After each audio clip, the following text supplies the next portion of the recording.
ये मिंग ने एक पल सोचा, फिर अपनी समय और स्थान की तलवार निकाली, सम्राट गॉड मेक को धारण किया और जोर से चिल्लाते हुए अपनी तलवार घुमाकर प्रहार किया। ये क्रिस्टल की दीवारें वास्तव में स्थानिक कालिक अवरोध थीं और समय और स्थान की तलवार इन्हें भेदने में पूरी तरह सक्षम थी। एक जोरदार धमाके के साथ येमिंग की दृष्टि विस्तृत हुई और वह एक दूसरे आयाम में प्रवेश कर गया। अंदर येमिंग ने एक शानदार दृश्य देखा। असीम आकाश से तेज और चकाचौंध भरी रोशनी बरस रही थी और अनगिनत सुनहरे धुएं के गुबार अंतरिक्ष के हर कोने में फैले हुए थे।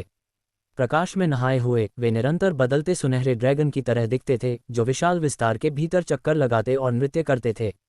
धुएं के इन सुनहरे गुच्छों को देखकर येमिंग की रीढ़ की हड्डी में सिहरन दौड़ गई। उसके सिर में झुंझुनी सी महसूस हुई और वह सहज रूप से पीछे हट गया। हालांकि वह जगह धुएं से भरी हुई थी, जिससे उसके पास छिपने की कोई जगह नहीं बची थी। वह केवल सम्राट गॉडमेक को धारण कर सकता था और फिर दिव्य आपदा के ताबूत में छलांग लगा सकता था। येमिंग की दृष्टि अविश्वसनीय रूप से तेज थी। उसने ये पहचान लिया कि धुएं के ये तथाकथित सुनहरे गुच्छे वास्तव में अनगिनत छोटे नुकीले कणों से बने थे। ये कण इतने छोटे थे कि वे आसानी से किसी भी ठोस वस्तु में प्रवेश कर सकते थे, फिर उसे चूर चूर कर नष्ट कर सकते थे। इसमें कोई आश्चर्य नहीं कि इस जगह को सभ्यताओं का कब्रिस्तान कहा जाता था। सभ्यता के जो भी अवशेष यहाँ प्रवेश करते वे धूल में मिल जाते, कुछ भी पीछे नहीं बचता। दरअसल जैसे ही येमिंग ने दिव्य संकट के ताबूत में प्रवेश किया, सुनहरे धुएं के गुबार उमड़ पड़े और उसके द्वारा बनाए गए खाली स्थान को भर दिया। जैसे ही सुनहरे धुएं ने दिव्य कष्ट के ताबूत को छुआ, कष्टों का सामना करने वाली यह अविश्वसनीय रूप से कठोर कलाकृति पानी में कीचड़ की तरह तेजी से पिघलने और नष्ट होने लगी। महज 15 मिनट में विशाल दिव्य ताबूत काफी हद तक सिकुड़ गया था। येमिंग का चेहरा पीला पड़ गया। वह जानता था कि अगर ऐसा ही चलता रहा तो जल्द ही वह और दैवीय विपत्ति का ताबूत दोनों राख में तब्दील हो जाएंगे और अत्यंत सूक्ष्म धूल बन जाएंगे। यहाँ जीवित रहने का कोई न कोई तरीका तो होना ही चाहिए, अन्यथा ईश्वर जाति द्वारा भेजे गए 11 मानव दासों में से एक भी जीवित नहीं बच पाता। जो लोग बच गए उन्हें मानव पूर्वज द्वारा छोड़ी गई बाधा अवश्य मिल गई होगी और मुझे इसे जल्द से जल्द ढूंढना होगा। येमिंग ने तुरंत दिव्य ताबूत को सक्रिय किया, तेजी से सुनहरे धुएं को चीरते हुए दूर तक उड़ गया। कुछ ही देर बाद उसने दूर से लगभग 3 फीट व्यास का एक गोलाकार चबूतरा देखा। प्लेटफॉर्म पर सुनहरा धुआं नहीं था, जिससे यह अपेक्षाकृत सुरक्षित जगह बन गई थी। येमिंग ने तुरंत दिव्य ताबूत को गोलाकार चबूतरे के करीब ले जाने का प्रयास किया और फिर उस पर उतरने का अवसर पाकर उसे अपने कब्जे में ले लिया। मंच पर खड़े होते ही एक रहस्यमय शक्ति अचानक उसके शरीर में प्रवेश कर गई। ऐसा प्रतीत हो रहा था कि यह शक्ति इस बात का आकलन कर रही थी कि क्या उसका शरीर इस उपहार को प्राप्त करने के योग्य है या नहीं। सौभाग्य से वह परीक्षा में सफल हो गया और अगले ही पल उसके शरीर में और भी अधिक शक्ति का संचार हो गया। इस रहस्यमय शक्ति में भव्य संरचना से जुड़ने की अद्भुत क्षमता थी, जो उसके भीतर मौजूद शतरंज की संरचना से जुड़ जाती थी। पल भर में वह एक विश्व प्रवर्तक भव्य संरचना का केंद्र बन गया और उस पर पूर्ण नियंत्रण प्राप्त कर लिया। अगले ही पल चारों दिशाओं में असंख्य गोलाकार चबूतरे रोशन हो उठे और सभी भयावह शक्ति से भर उठे। इन असंख्य गोलाकार प्लेटफार्मों ने मिलकर एक जटिल और भव्य संरचना का निर्माण किया। उस विशाल संरचना पर पूर्ण नियंत्रण प्राप्त करने के बाद येमिंग ये देखकर आश्चर्यचकित रह गया कि वह संरचना उन भयानक सुनहरे धुएं के गुबारों सहित संपूर्ण आदिम खंडहर को नियंत्रित कर सकती है। ये सब उनके अविश्वसनीय रूप से मजबूत शारीरिक गठन और उनकी अपार मानसिक शक्ति और बुद्धिमत्ता के कारण संभव हुआ। अगर कोई और होता तो वह इस विशाल संरचना को नियंत्रित करने में पूरी तरह असमर्थ होता।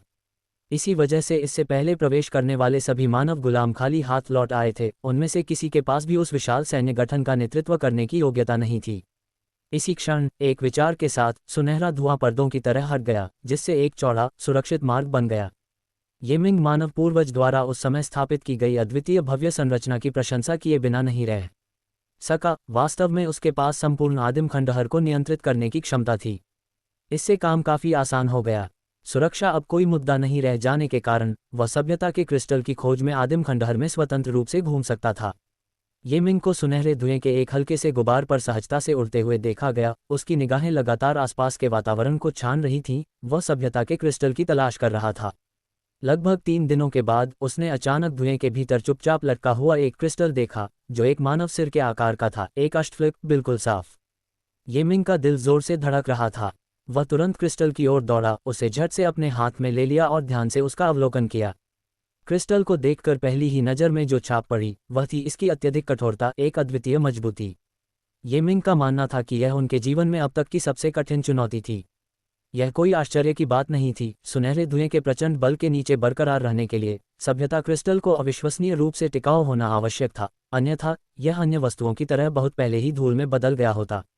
क्रिस्टल की सतह के माध्यम से वह उसके भीतर अनगिनत रहस्यमय प्रतीक देख सकता था, जो इतने गहरे थे कि वह खुद भी उन्हें समझ नहीं पाया। इस प्रकार ये मिंग ने आदिम खंडहरों में दिन प्रतिदिन यात्रा करना जारी रखा, सभ्यता क्रिस्टल की खोज करते हुए अक्सर हर 2 या 3 दिनों में एक क्रिस्टल प्राप्त कर लिया। उसकी गति स्पष्ट रूप से देव जाति की पिछली संग्रह दर से कहीं अधिक तेज थी। ईश्वर जाति का उस विशाल संरचना पर कोई नियंत्रण नहीं था, और सभ्यता क्रिस्टल एकत्र करने के अपने प्रयासों में उन्होंने अनगिनत सदस्यों को खो दिया। ये मिंग बहुत धैर्यवान और लालची नहीं था। जब उन्हें 100वां सभ्यता क्रिस्टल प्राप्त हुआ तो उन्होंने आदिम खंडहर को छोड़ दिया और स्वर्गीय दाओ महाद्वीप में लौट आए। जब ये मिंग स्वर्गीय दाओ महाद्वीप में लौटा और उसने शाओ तियान के सामने 100 सभ्यता क्रिस्टल रखे तो शाओ तियान आश्चर्य से मुंह खोलकर बोला, ये तो वाकई इतने सारे हैं। ये मिंग मुस्कुराया और बोला, देव जाति के पास सही तरीका नहीं था, इसलिए उनके द्वारा एकत्र किए गए सभ्यता क्रिस्टल की संख्या सीमित थी। मेरा अनुमान है कि यह संख्या 10 से अधिक नहीं होगी। बोलने के बाद उसने शाओ तियान को आदिम खंडहर में घटी हर बात विस्तार से बताई। शाओ तियान ने बार बार सिर हिलाया और कहा, इसमें कोई आश्चर्य की बात नहीं है। इन 100 सिविलाइजेशन क्रिस्टल की मदद से सिविलाइजेशन फनेस को संभालना आसान हो जाएगा। भाई कृपया एक पल रुकिए, 1 घंटे के भीतर मैं सभ्यता की भट्टी का निर्माण कर दूंगा। ये मिंग ने कभी उम्मीद नहीं की थी कि शाओ तियान इतना कुशल होगा। उसने प्रसन्नता से कहा, अच्छा, मैं यहीं इंतजार करूंगा। दरअसल आधे घंटे से अधिक समय बाद जियाओ तियान मुस्कुराते हुए फिर से प्रकट हुआ और बोला, भाई सब कुछ तैयार है, कृपया मेरे साथ आइए। ये स्वर्गीय दाओ महाद्वीप के भीतर का सबसे गुप्त आयाम था, इतना गुप्त कि ये मिंग भी यहाँ पहली बार प्रकट हो रहा था। वह आश्चर्य से पूछे बिना नहीं रह सका, शाओ तियान, तुम्हारे पास सचमुच ऐसी जगह है? शाओ तियान मुस्कुराया और बोला, यह एक सभ्यता आयाम है जिसे मैंने विशेष रूप से सभ्यता भट्टी बनाने के लिए खोला है। सभ्यता भट्टी केवल यहीं मौजूद हो सकती है, इसे कहीं और सफलतापूर्वक ढालना असंभव है। ये मिंग ने सिर हिलाया और पूछा, सभ्यता भट्टी कहाँ है? शाओ तियान ने ताली बजाए, आकाश की ओर उंगली उठाए और एक विशाल भट्टी, जो पहाड़ की चोटी जितनी बड़ी थी, धीरे धीरे नीचे उतरने लगी। भट्टी के भीतर अनगिनत रून ज्वालाएं जल रही थीं, ये स्वर्गीय दाओ रून अग्नियां थीं, जो दुनिया में दुर्लभ हैं। भट्टी के अंदर रंग बिरंगी सभ्यता की असंख्य रोशनी प्रकट हुई, जो भव्यता के लिए होड़ कर रही थीं और सामंजस्य में जगमगा रही थीं। ये मिंग चौंक गया और उसने पूछा, शाओ तियान, क्या तुमने सभी 100 सभ्यता क्रिस्टल का इस्तेमाल कर लिया? शाओ तियान ने सिर हिलाते हुए कहा, जितने अधिक सभ्यता क्रिस्टल का उपयोग किया जाता है, सभ्यता भट्टी उतनी ही अधिक स्थिर और परिपूर्ण हो जाती है। भाई, अब आप अपनी मार्शल दाओ सभ्यता को इसमें समाहित कर सकते हैं, जिससे अन्य सभ्यताएं मार्शल दाओ सभ्यता के लिए पोषण और सहायता बन सकेंगी। ये मिंग ने सिर हिलाया। सभ्यता भट्टी के बाहर 6 पारदर्शी क्रिस्टल की दीवारें थीं। उसने सांस छोड़ी और एक प्रतीक एक टोटेम में परिवर्तित हो गया, जो तुरंत क्रिस्टल की दीवार से टकराकर सभ्यता की भट्टी में प्रवेश कर गया। इस रून टोटेम में उनके जीवन भर के मार्शल दाओ और मार्शल दाओ दर्शन का सार समाहित था, जिसमें ऐसे रहस्य भी थे जिन्हें वे स्वयं अपने वर्तमान स्तर पर समझने से बहुत दूर थे। ये मिंग के मार्शल दाओ के सभ्यता भट्टी में प्रवेश करते ही सभ्यता भट्टी तुरंत तेजी से घूमने लगी। जियाओ तियान ने तुरंत बड़ी मात्रा में इटर्नल कॉइन्स डाले, जो तेजी से जलकर प्रचुर मात्रा में ऊर्जा में परिवर्तित हो गए और सभ्यता भट्टी के संचालन को शक्ति प्रदान करने लगे। ये मिंग ने अनजाने में पूछा, शाओ तियान, ये सभ्यता भट्टी एक दिन में कितने शाश्वत सिक्के खर्च करती है? शाओ तियान ने कहा, ज़्यादा नहीं, प्रतिदिन 3600 ट्रिलियन शाश्वत सिक्के। ये मिंग को दिल का दर्द महसूस हुआ। प्रतिदिन 3000 ट्रिलियन से अधिक, जो सालाना चौंका देने वाली 1.3 मिलियन ट्रिलियन की राशि होती है, यह एक खगोलीय आंकड़ा था जिसे कोई भी बाहरी व्यक्ति वहन नहीं कर सकता था। दिल के दर्द को एक तरफ रखते हुए, एक बार जब सभ्यता भट्टी उसके युद्ध कौशल को पूरी तरह से शुद्ध कर देगी तो मिलने वाले पुरस्कार निवेश से कहीं अधिक होंगे। हालांकि वह फिलहाल इस बात को लेकर अनिश्चित था कि सभ्यता की भट्टी में परिपक्व और पोषित होने के बाद नवनिर्मित मार्शल दाओ किस स्तर तक पहुंचेगा। हालांकि जियाओ तियान को इस क्षेत्र में काफ़ी अनुभव था। उन्होंने कहा, उन सभ्यता क्रिस्टलों में निहित सभ्यता संबंधी जानकारी असाधारण है, जो हमारे वर्तमान युग की प्रमुख देव सभ्यताओं से कहीं अधिक है। इन सभ्यताओं के पोषण से, भाई, आपकी मार्शल दाओ सभ्यता निस्संदेह एक अविश्वसनीय स्तर तक उन्नत होगी। ये मिंग ने भी इसकी बहुत उम्मीद करते हुए सिर हिलाया और पूछा, सभ्यता भट्टी को मार्शल दाओ सभ्यता का उत्पादन करने में कितना समय लगेगा? कम से कम 3 साल, जियाओ तियान ने कहा। हमारे पास इंतजार करने का समय नहीं है, आयाम के भीतर समय को तेज करो, ये मिंग ने कहा। इस अवधि के दौरान खर्च होने वाले इटर्नल कॉइन्स के बारे में ज़्यादा चिंता करने की जरूरत नहीं है। हमारी वर्तमान उत्पादकता के साथ हम इसे संभाल सकते हैं। शाओ तियान ने इस बारे में सोचा, इसे तर्कसंगत पाया और सहमति में सिर हिलाया। इस प्रकार सभ्यता की भट्टी में भारी मात्रा में शाश्वत सिक्के डाले गए जो तेजी से जल रही थी, और सभ्यता ने अपना उन्मत्त अभियान शुरू कर दिया। ये मिंग आधे घंटे से भी कम समय तक बाहर इंतजार करता रहा, लेकिन सभ्यता के आयाम में 3 साल पहले ही बीत चुके थे। ये मिंग ने सभ्यता के आयाम में पुनः प्रवेश किया और देखा कि सभ्यता की भट्टी शांत हो गई थी। इसकी 6 क्रिस्टल की दीवारों पर भित्ति चित्रों की तरह शक्तिशाली मानवाकार प्रेतों की आकृतियां प्रदर्शित थीं। जब ये मिंग सभ्यता भट्टी के सामने प्रकट हुआ तो क्रिस्टल की दीवारों पर मौजूद प्रेत अचानक टूट पड़े और एक दीप्तिमान मानवाकार प्रकाश आकृति में परिवर्तित हो गए, जिसने तुरंत ये मिंग पर हमला कर दिया। ये मिंग ने बचाव नहीं किया। उसने अपनी बाहें फैला दी, जिससे प्रकाश की आकृति उसके शरीर में समा गई। एक प्रचंड गर्जना के साथ एक रहस्यमय शक्ति, जिसमें भारी मात्रा में जानकारी समाहित थी, उसकी चेतना में समा गई। उसके शरीर के भीतर स्थित मार्शल दाओ टोटेम से तीव्र प्रकाश उत्पन्न हुआ, जिससे उसकी आभा और भी अधिक अथाह और गहन हो गई। लगभग उसी समय मार्शल दाओ टोटेम ने ये मिंग द्वारा अपने पूरे जीवन में सीखी गई हर चीज़ को सावधानीपूर्वक व्यवस्थित करना शुरू कर दिया और उसकी सभी दिव्य क्षमताओं, मंत्रों और साधना तकनीकों को शुद्ध और परिष्कृत किया। इस तरह ये मिंग को इसका एहसास भी नहीं हुआ और उसने दिव्य मार्शल आर्ट के 7वें क्षेत्र, पुनर्जन्म क्षेत्र में प्रवेश कर लिया। पुनर्जन्म का लोक किसी व्यक्ति के जीवन भर के ज्ञान से सभी कमियों और पछतावों को मिटा सकता है, जिससे वह पूर्णता की स्थिति में पहुंच जाता है। मार्शल दाओ सभ्यता भट्टी के भीतर परिष्कृत होने के कारण स्वाभाविक रूप से ये मिंग को 7वें क्षेत्र में प्रवेश करने में भी मदद मिली। इस पुनर्जन्म लोक में पुनर्जन्म के 3 चक्र होते हैं। ये मिंग ने इस समय केवल पहला चक्र ही पूरा किया था, इसलिए उसका स्तर लगभग 1 चरण सर्वोच्च स्तर का था। दूसरा और तीसरा चक्र केवल 2 चरणीय सर्वोच्च और 3 चरणीय सर्वोच्च लोकों में उनके प्रवेश का संकेत देगा। सभ्यता की भट्टी की शक्ति ये मिंग की कल्पना से परे थी। इसने बार बार उसके ज्ञान, शक्ति और यहाँ तक कि बुद्धि को भी परिष्कृत किया, जिससे वे पूर्णता की अवस्था तक पहुँच गए। इस प्रकार ये मिंग की साधना शक्ति ने आसानी से प्रथम पुनर्जन्म, द्वितीय पुनर्जन्म और फिर तृतीय पुनर्जन्म को पार कर लिया। इस समय उसकी साधना त्रिस्तरीय सर्वोच्च स्तर के बराबर थी। हालांकि उसने जिस मार्शल दाओ सभ्यता को प्राप्त किया था, उसकी तुलना में दिव्य मार्शल 7वें क्षेत्र के ये 3 पुनर्जन्म वास्तव में कुछ भी नहीं थे। वर्तमान में ये मिंग सबसे शक्तिशाली मार्शल दाओ सभ्यता का नेतृत्व कर रहा था।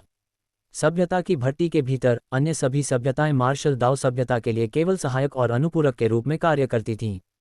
सभ्यता क्रिस्टल में निहित सभ्यता संबंधी सूचनाओं की विशाल मात्रा को मार्शल दाओ सभ्यता के विकास के लिए पोषण के रूप में उपयोग किया गया। ये कहा जा सकता है कि इस सभ्यता भट्टी का कार्य ऐसा था जो एक साधारण भगवान भी नहीं कर सकता था।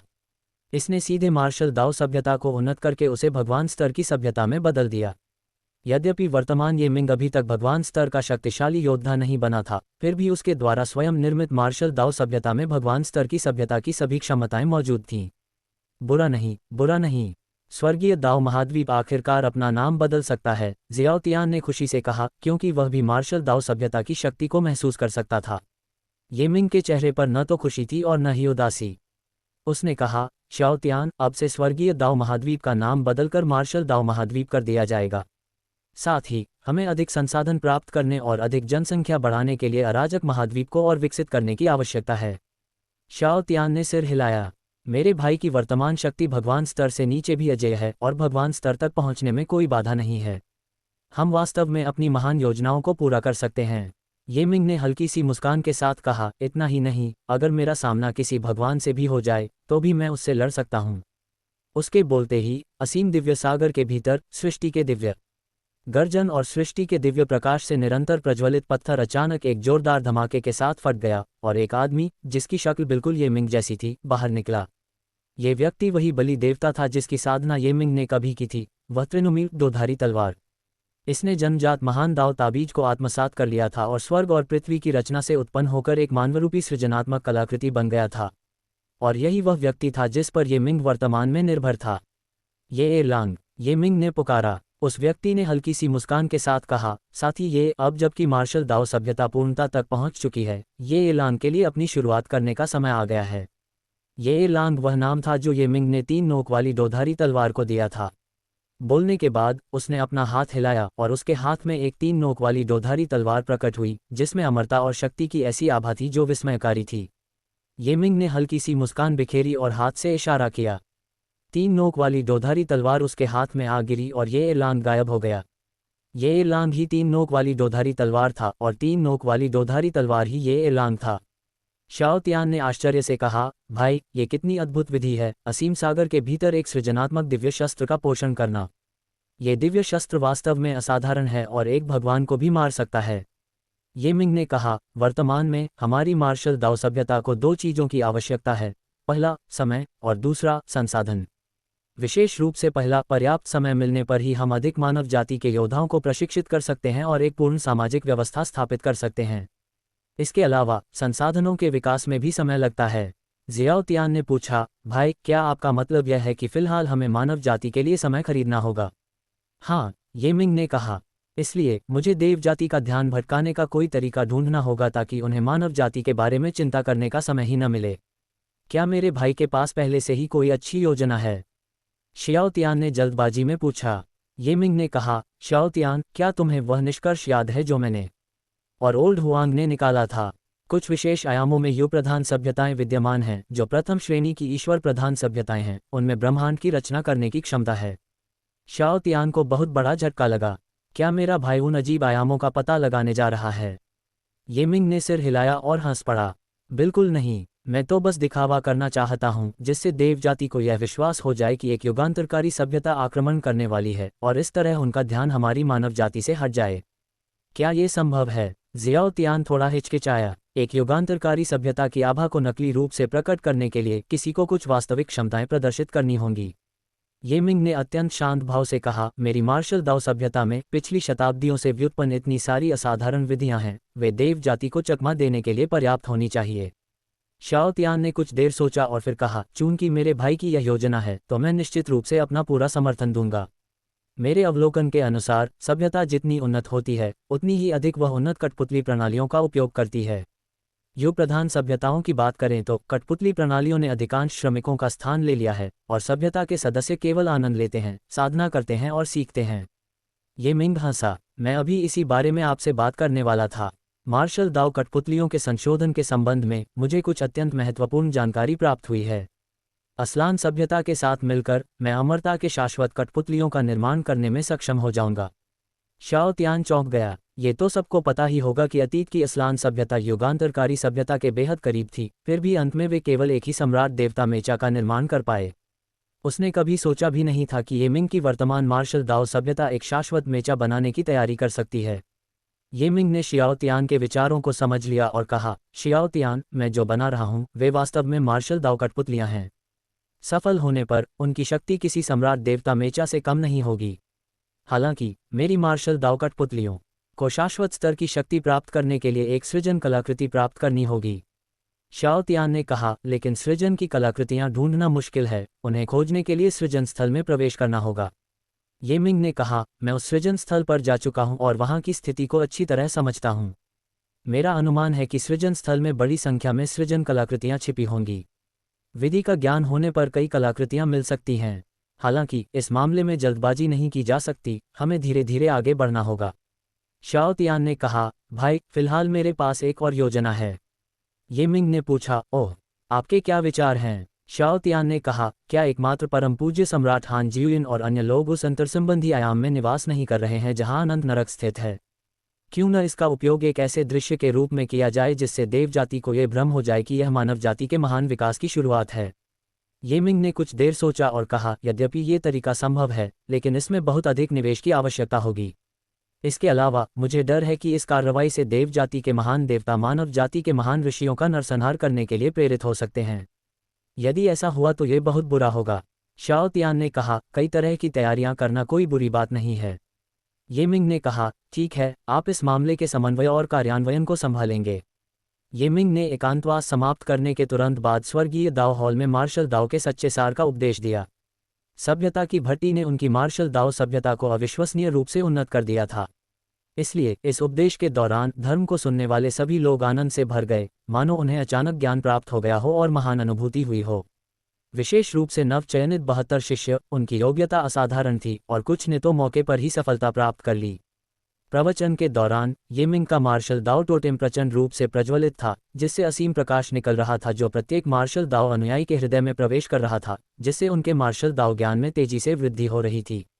उपदेश देते समय ये मिंग ने अपनी साधना तकनीक को एक बार फिर परिष्कृत किया और अनजाने में ही दिव्य मार्शल आर्ट क्षेत्र दाओ सील क्षेत्र को छूना शुरू कर दिया। दाओ सील क्षेत्र में व्यक्ति अपने विचारों को महान दाव पर अंकित करता है। इस प्रकार वह एकमात्र महान दाव को नियंत्रित कर सकता था और भयानक दाववादी जादू कर सकता था। ऐसे दाववादी जादू की शक्ति शाश्वत क्षेत्र के विशेषज्ञों के लिए भी खतरा थी। शिष्य ने देखा कि जैसे ही ये मिंग उपदेश दे रहे थे, अचानक उनके पीछे एक सर्वोच्च शतरंज की संरचना प्रकट हुई, जिसके आंतरिक परिवर्तन अनंत थे और जिसके रहस्य अथाह थे। इस संरचना के भीतर प्रत्येक मोहरा चमक रहा था, मानो वह स्वर्ग और असंख्य लोगों की इच्छा को नियंत्रित कर रहा हो। देखो, ये तो 28 परतों वाला दिव्य हृदय गोला है। गुरुजी तो वाकई अद्भुत हैं, किसी ने आश्चर्य से कहा। इसमें 28 से भी ज्यादा परतें हैं। क्या तुम्हें नहीं दिख रहा कि गुरुजी बस टूटने ही वाले हैं? क्या 29 परतों को भेदना, ये तो बहुत ही डरावना होगा। शब्द पूरे होने से पहले ही शतरंज का मोहरा अचानक 1 से 2, 2 से 4 और 4 से 8 में विभाजित हो गया और तुरंत ही शतरंज की पंक्ति में बिखरे हुए अनगिनत मोहरों में बदल गया, जिससे एक सर्वोच्च शतरंज पंक्ति का निर्माण हुआ। पल भर में सभी ने आकाश को अंधेरा होते और फिर उजाला होते देखा। ये प्रक्रिया बार बार दोहराई गई और पूरी दुनिया, स्वर्ग, असंख्य लोक और अनगिनत महान लोक 3 बार प्रकाश और अंधेरे के बीच बदलते रहे। क्या हुआ? अनगिनत महान लोकों में अनेक शक्तिशाली व्यक्तित्व एक के बाद एक उभरे और अपने आसपास के वातावरण को स्तब्ध होकर देखने लगे। यहाँ तक कि 100 कुल और 3 महान देवकुल भी चिंतित हो गए। हालांकि केवल ये मिंग और उनके शिष्यों को ही पता था कि यह मामला स्वर्गीय दाव संप्रदाय से संबंधित है। शतरंज के खेल में भी लगातार 3 परिवर्तन हुए और प्रत्येक परिवर्तन के साथ अराजकता गणना शास्त्र का स्तर एक बढ़ गया। 7वें चरण का गणना शास्त्र, 8वें चरण का गणना शास्त्र और 9वें चरण का गणना शास्त्र। जब अराजकता गणना शास्त्र 9वें चरण पर पहुंचा तो ये मिंग के दिव्य हृदय मोती का स्तर एक बढ़ गया और वह एक ही छलांग में 28 स्तरों से 31 स्तरों तक पहुंच गया। अराजकता गणना शास्त्र पहले ही शतरंज के खेल में समाहित हो चुका था। जैसे ही यह विलीन हुआ, दिव्य हृदय मोती भी विलीन हो गया और दिव्य हृदय मोती के विलीन होने के साथ ही ये मिंग की सर्वोच्च कला का छठा चरण, असंख्य आयामों का हृदय, भी एक बड़े परिवर्तन से गुजरा। असंख्य आयामों का ये हृदय ये मिंग के लिए आस्था की शक्ति को धारण करने का सर्वोत्तम साधन कहा जा सकता है। उन्होंने पहले भी इसका अभ्यास किया था, लेकिन गहनता से नहीं, और परिणाम औसत दर्जे के थे। अब हालांकि उनके पास एक गहन आधार था, न केवल उनका मार्शल दाव टोटेम मानव जाति के लाखों करोड़ों पर चमक रहा था, बल्कि उनका कैश कैलकुलेशन स्क्रिप्चर भी 9वें स्तर पर पहुंच गया था। इसके अलावा 31 परतों वाले स्वर्गीय हृदय मोती ने उन्हें महान एकता, स्वर्गीय इच्छा को नियंत्रित करने की शक्ति प्रदान की, जिससे उनके द्वारा किया गया प्रत्येक कार्य आधे प्रयास में 2 गुना प्रभावी हो गया। ये जानना आवश्यक है कि मानव सम्राटों के नाम की शक्ति के साथ भी स्वर्गीय हृदय मोती का अभ्यास केवल 32वें स्तर तक ही किया गया था, जो उनसे केवल एक स्तर अधिक था। पल भर में अनगिनत स्थानों से मार्शल दाव टोटेम में विश्वास रखने वालों की आस्था की शक्ति असंख्य आयामों के हृदय के माध्यम से ये मिंग की ओर एकत्रित हो गई। मूलतः इस आस्था की शक्ति का कुछ भाग आस्था के फलों में और कुछ भाग ताबीज के सिक्कों में परिवर्तित हो जाता था। लेकिन इस समय आस्था की सारी शक्ति आशीर्वाद में परिवर्तित हो गई और ये मिंग के शरीर और आत्मा में प्रवाहित होने लगी। पल भर में उसका पूरा शरीर तीव्र प्रकाश से जगमगा उठा, सुनहरी आभा में नहा गया। ठीक इसी क्षण ये मिंग ने दिव्य मार्शल आर्ट क्षेत्र दाओ सील क्षेत्र की साधना करने का अवसर प्राप्त किया। 31 परतों वाले दिव्य हृदय मोती की सहायता से उन्होंने सफलतापूर्वक महान एकता दिव्य इच्छा को खोज निकाला और उससे संवाद स्थापित किया, जिससे एकमात्र महान दाव पर एक विचार दिव्य प्रतिबंध अंकित हो गया, जिससे महान एकता दिव्य इच्छा के साथ उनका संचार अधिक सुविधाजनक और कुशल हो गया। दाव सील क्षेत्र में भी 3 छोटे चरण होते हैं, जो धीरे धीरे आगे बढ़ते हुए परम महान दाव के करीब ले जाते हैं। हालांकि ये मिंग की नींव बहुत गहरी थी, उसने पहले 2 चरणों को पूरी तरह से छोड़ दिया और सीधे परम महान दाव को प्राप्त कर लिया और उस पर अपना आदेश अंकित कर दिया। फिर सबने देखा कि ये मिंग की आंखें खुल गईं और आकाश रोशन हो गया। उसने पलकें झपकाईं और दुनिया में अंधेरा छा गया, फिर से उजाला हो गया। ऐसा लग रहा था मानो तीनों लोकों का स्वर्ग और पृथ्वी ये मिंग की हर हरकत से प्रभावित हो रहे हों। तांग युवानशिंग ने हैरानी से कहा, गुरुजी ने तो अपने हृदय से ही दिव्य हृदय को वश में करने का कारनामा कर दिखाया है। अद्भुत! स्वर्गीय हृदय पर नियंत्रण! क्या इससे वह एक महान स्वर्गीय पूज्य नहीं बन जाते? ली त्यानहू की आंखें चौड़ी हो गईं। गुरुजी तो मार्शल आर्ट के 3रे चरण के करीब ही होंगे। तांग युवानशिंग ने कहा, भले ही वह अभी तक महान स्वर्गीय पूज्य न हो, लेकिन वह इसके बहुत करीब होगा। चाहे कुछ भी हो जाए, एक बार जब वह दाव सील स्तर तक पहुंच जाएगा, तो एक शाश्वत महान देवता भी हमारे गुरु को आसानी से नुकसान नहीं पहुंचा पाएगा। ली त्यानहू ने सिर हिलाते हुए कहा, बिल्कुल सही। अमर देवताओं की शक्ति का मुख्य कारण यह है कि उन्होंने अपने स्वयं के संसार खोल दिए हैं और वे सभी स्वर्गों की इच्छा को नियंत्रित कर सकते हैं। हमारे गुरु ने भी मानव दास स्वर्ग खोल दिया है और वे भी स्वर्ग की इच्छा को नियंत्रित कर सकते हैं। इस लिहाज से एक अमर देवता वास्तव में गुरु के सामने कोई लाभ नहीं रखता। ये मिंग अपनी साधना में बड़ी सफलता प्राप्त कर रहा था, वहीं अंतरिक्ष समय देववंश में उसका प्रतिरूप व्यापार में सक्रिय रूप से लगा हुआ था। हालांकि अंतरिक्ष समय देववंश के हथियारों और युद्धपोतों में उसकी रुचि कम हो गई थी, क्योंकि मार्शल दाव सभ्यता और भी अधिक शक्तिशाली उपकरण बना सकती थी, जिससे आगे की खरीदारी अनावश्यक हो गई थी। हथियार खरीदे बिना उसने स्वाभाविक रूप से अधिक मानव दास खरीदे। इस समय वह केवल उपयोग के लिए दासों तक ही सीमित नहीं था, बल्कि वह प्रशिक्षण के सभी चरणों में बड़ी मात्रा में मानव दास खरीद रहा था। इस दौरान उसने अंतरिक्ष समय के देववंश में इतना धन अर्जित कर लिया था कि वह उसके खर्चों के लिए पर्याप्त से भी अधिक था। इसके अलावा कार्यकुशलता बढ़ाने के लिए उसने बड़े पैमाने पर खरीदारी के कारण होने वाले मूल्य कारक पर विचार करना भी बंद कर दिया था। हालांकि मानव दासों का पालन पोषण आमतौर पर उच्च स्तर पर नहीं होता था, और यहाँ तक कि सबसे महंगे दासों की भी एक निश्चित कीमत होती थी। सर्वोत्तम मानव दास की कीमत एक इटर्नल कॉइन से अधिक नहीं हो सकती थी। अधिकांश दासों का मूल्य केवल कुछ लॉन्गेविटी कॉइन के बराबर होता था। महज 6 महीने में ये मिंग ने प्रतिदिन भारी संख्या में मानव दासों की खरीद की और अब तक खरीदे गए मानव दासों की कुल संख्या 300 क्वाड्रिलियन से अधिक हो गई है। इसके लिए उसने केवल कुछ हजार क्वाड्रिलियन इटर्नल कॉइन्स का भुगतान किया। इन 300 खरब लोगों को लगातार संरक्षक महाद्वीप में भेजा जाता था। संरक्षक महाद्वीप की रक्षा शियाओसी द्वारा की जाती थी, और उस समय का अमर दिव्य वृक्ष पहले ही एक संरक्षक वृक्ष की भव्यता प्रदर्शित करने लगा था, जो 30,000 संरक्षक देवताओं से घिरा हुआ था, जिनमें से प्रत्येक 9 चरणीय सर्वोच्च विशेषज्ञ था। संरक्षक महाद्वीप अनंत जनसंख्या का भरण पोषण कर सकता था, यहाँ तक कि 300 खरब लोग भी किसी दबाव का अनुभव नहीं करते। इस बीच ये मिंग ने मार्शल दाओ के प्रकाश का निरंतर प्रसार करते हुए इन लोगों के मार्शल आर्ट ज्ञान को जागृत किया। बड़ी आबादी होने के कारण प्रतिभाशाली लोगों की संख्या में भी वृद्धि हुई, खासकर इसलिए क्योंकि उनमें से अधिकांश ने दूसरी और तीसरी श्रेणी की फसलें खाईं, सर्वोत्तम साधना मार्गदर्शन प्राप्त किया और उनकी मार्शल आर्ट की बुद्धि जागृत हुई।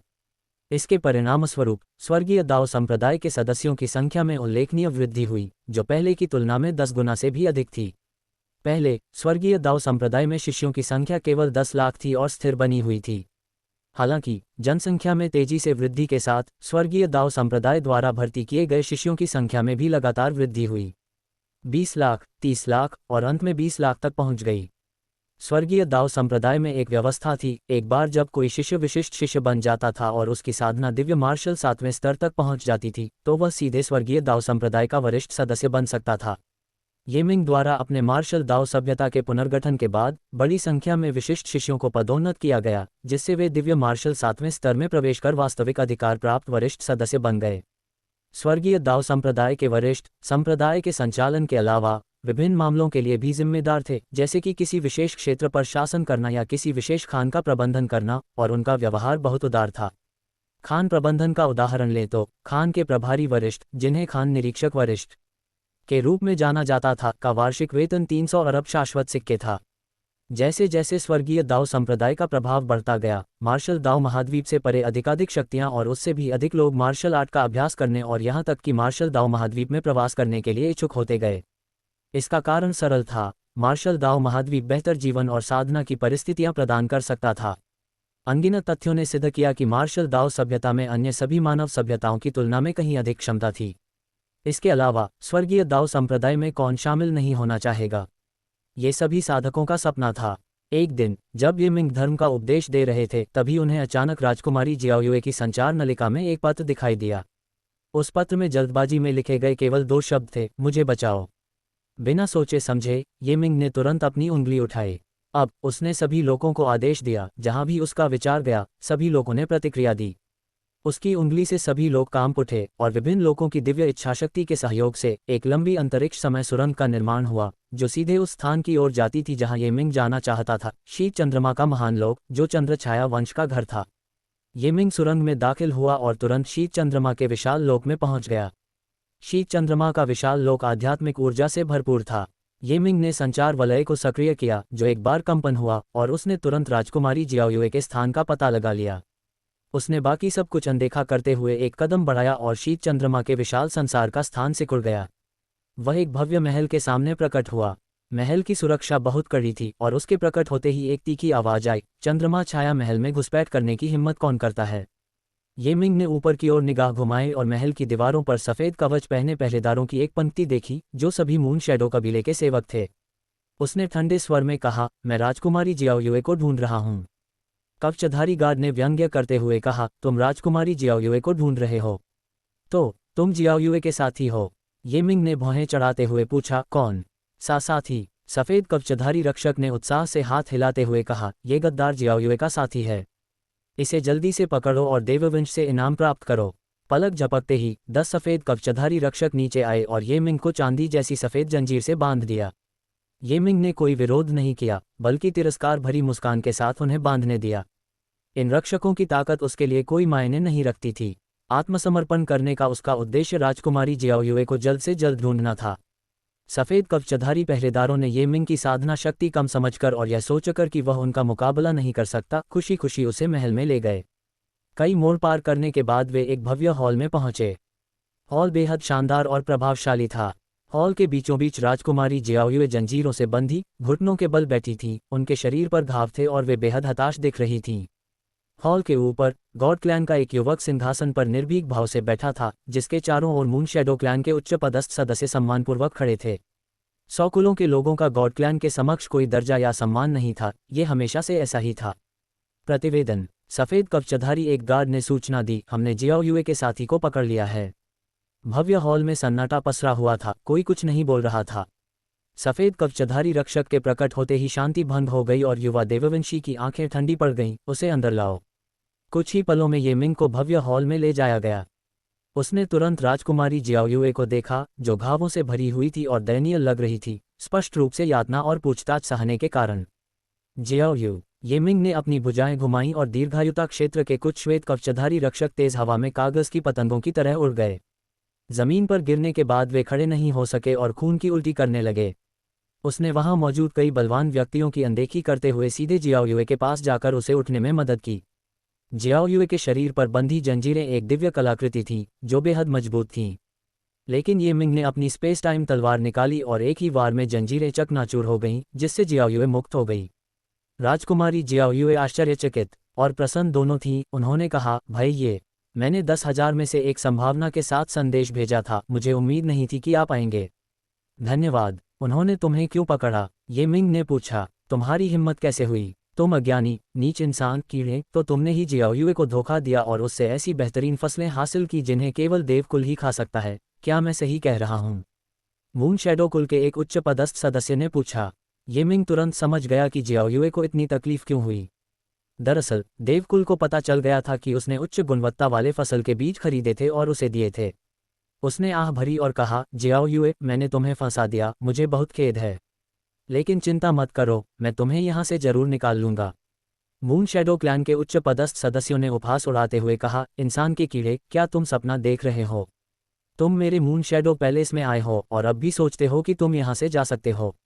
अगर मैं कह दूं कि मैं जा रहा हूं, तो मुझे कौन रोक सकता है? ये मिंग ने व्यंग्य किया और उसके पीछे स्पेस टाइम चाइल्ड प्रकट हुआ। उसने एक कदम बढ़ाया, सीधे यहाँ की स्थानिक सीमाओं को तोड़ते हुए, और राजकुमारी जियाओयुए के साथ गायब हो गया। युवा देववंशी ने उपहास करते हुए कहा, क्या तुम मेरे अंतरिक्ष समय देववंश को हवा समझते हो? रोको। इतना कहकर उसने हवा में इशारा किया और प्रकाश की एक पतली किरण अंतरिक्ष समय में अपवर्तित होकर ठीक उसी अंतरिक्ष समय द्वार के पथ पर जा टकराई जो अभी अभी निकला था। अंतरिक्ष समय के बच्चे ने चीखते हुए कहा, हे भगवान, उसने सचमुच मेरे अंतरिक्ष समय छलांग पथ को देख लिया। अफसोस, ये बेकार है, मैं इसे बदल दूंगा। पलक झपकते ही स्पेस टाइम गेट ने अपनी स्पेस टाइम दिशा बदल दी और भागना जारी रखा। युवा गॉड क्लैन के व्यक्ति की आंखें ठंडी पड़ गईं और उसकी उंगलियां बार बार कांपने लगीं, जिससे प्रकाश की दर्जनों पतली किरणें निकली जिन्होंने स्पेस टाइम गेट के पूर्व निर्धारित प्रक्षेप पथों को चकनाचूर कर दिया। बार बार मार्ग बाधित होने से अंतरिक्ष समय का बच्चा थोड़ा चिढ़ गया और चिल्लाया, गुरुजी, ये व्यक्ति अंतरिक्ष समय के देववंश से है, इसकी अंतरिक्ष समय विधियां असाधारण हैं। क्यों ना हम वापस जाकर इसे मार डालें? ये मिंग भी कुछ नाराज था। उसने अचानक अपनी 3 नोक वाली दोधारी तलवार निकाली और गुस्से से कहा, वापस जाओ। अंतरिक्ष समय के बच्चे ने खुशी से जयकार की और तुरंत उसी रास्ते से वापस लौट गया जिससे वह आया था। युवा देववंशी ने महसूस किया कि ये मिंग का दल पीछे हटने पर मजबूर हो गया है और उसके चेहरे पर विजय का भाव आ गया। उसने ठंडे स्वर में कहा, तुम्हारे जैसे नन्हे चींटी, तुम खुद को बहुत बड़ा समझते हो, तुम इस देवराज के हाथों से कैसे बच पाओगे? उसके शब्द पूरे होने से पहले ही अंतरिक्ष फट गया और एक तीव्र घातक प्रकाश समय स्थान की परवाह किए बिना सीधे उस युवा देववंशी पुरुष की छाती पर लगा। यह युवा देववंशी पुरुष भी एक शक्तिशाली विशेषज्ञ था, नौचरणीय सर्वोच्च स्तर का, यहाँ तक कि उसमें शाश्वत सच्चे ईश्वर को भी प्रभावित करने की क्षमता थी। हालांकि ये मिंग का घातक प्रकाश त्रिनुकीले दोधारी ब्लेड से निकला था, जो एक सृजनात्मक दिव्य कलाकृति थी जो महान देवताओं को भी क्षति पहुंचाने में सक्षम थी। भला वह इसका विरोध कैसे कर सकता था? फुफ! एक जोरदार आवाज के साथ देववंश का वह युवक धूल में मिल गया। फिर अंतरिक्ष समय की दरार गायब हो गई और अंतरिक्ष समय का बच्चा ये मिंग को अपने साथ ले जाने लगा। वहां मौजूद मून शैडो क्लैन के सभी सदस्य स्तब्ध और क्रोधित हो गए। कुछ समय बाद मून शैडो क्लैन के एक सदस्य ने अंततः चिल्लाकर कहा, सब खत्म। स्पेस टाइम का पुत्र हमारे मून शैडो क्लैन में मारा गया, हमारा विनाश निश्चित है। जल्दी करो, कोई कसर मत छोड़ो, हमें जियाओयुए और उस इंसान को ढूंढना ही होगा। इसी बीच अंतरिक्ष समय देववंश के भीतर एक विचित्र अंतरिक्ष समय में एक सफेद बालों वाले सच्चे देवता ने अचानक अपनी आंखें खोलीं, जिनमें दीप्तिमान बादल चमक रहे थे। उन्होंने घृणा से कहा, उसकी हिम्मत कैसे हुई अंतरिक्ष समय के पुत्र को मारने की? इतना कहकर उन्होंने हाथ बढ़ाया और आगे की ओर झपट पड़े। इस झटके के साथ एक विशाल हाथ ने अंतरिक्ष समय को भेदते हुए ठीक मून शैडो पैलेस में प्रकट हुआ और फिर स्थानिक निशानों का अनुसरण करते हुए ये मिंग का पीछा करना जारी रखा। भाग रहा अंतरिक्ष समय का बच्चा अचानक अपने चेहरे के भाव बदल कर चिल्लाया, ओह नहीं, कोई शक्तिशाली चीज हमारा पीछा कर रही है, मैं बच नहीं सकता। ये मिंग के चेहरे पर कोई भाव नहीं बदला। उसने कहा, बूढ़े हुआन, तुम उन्हें थोड़ी देर के लिए रोक लो। बूढ़ा हुआन हमेशा ये मिंग के बगल में छिपा रहता था और महत्वपूर्ण क्षण को छोड़कर शायद ही कभी प्रकट होता था। उसने प्रतिक्रिया दी, एक भयानक जानवर में रूपांतरित हुआ, अपने पथ पर एक बिंदु पर रुका और आकाश की ओर दहाड़ा। वह विशालकाय जीव शून्य लोक में फैल गया, अपना एक विशाल पंजा उठाया और उसे आगे की ओर जोर से मारा, जिससे उसकी ओर तेजी से बढ़ रही विशाल हथेली से टक्कर हो गई।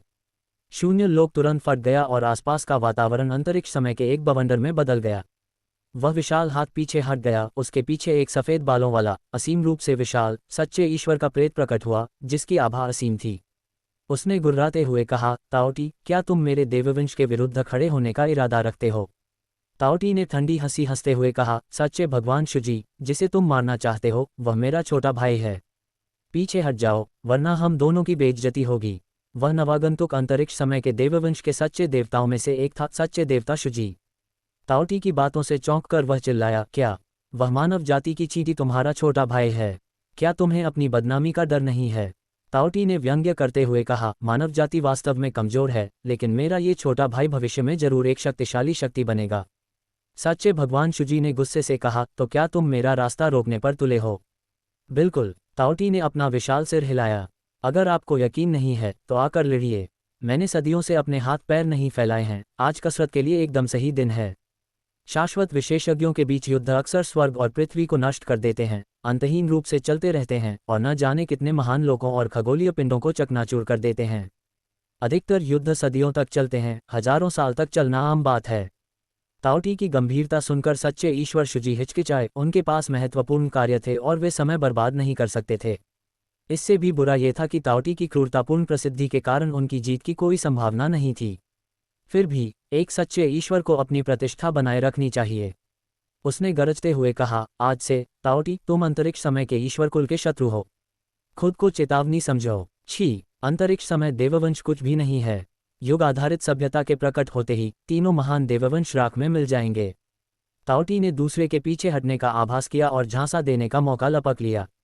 सच्चे भगवान शुजी चौंक गए, तुमने क्या कहा? किस युग की सभ्यता? ताओटी ने बस एक भयावह मुस्कान दी, समय आने पर तुम्हें पता चल जाएगा। इसके साथ ही उसकी आकृति धीरे धीरे गायब हो गई और वह चुपचाप ये मिंग का पीछा करने लगा। सच्चे देवता शुजी ने खुद को रोका और उसका पीछा नहीं किया, उनके चेहरे पर भाव बदल गए। क्या युग की सभ्यता उदय होने वाली है? असंभव। क्या वह जानवर झूठ बोल रहा है? नहीं, ये बहुत गंभीर मामला है, मुझे अन्य सच्चे देवताओं को सूचित करना होगा। जब सच्चे देवता शुजी जल्दी से चले गए, तब तक ये मिंग राजकुमारी ब्राइट मून को सुरक्षित रूप से संरक्षक महाद्वीप वापस ले जा चुके थे। जब उन्होंने इसकी भव्यता और विशालता देखी तो वे विस्मय से दंग रह गईं और उन्हें धन्यवाद देना भी भूल गईं। भाई, क्या यह आपकी महान दुनिया है? उसने हैरानी से पूछा। अविश्वसनीय, हमारे मून शैडो कबीले का वतन भी इसके सामने फीका पड़ जाता है। ये मिंग ने कुछ भी नहीं छिपाया।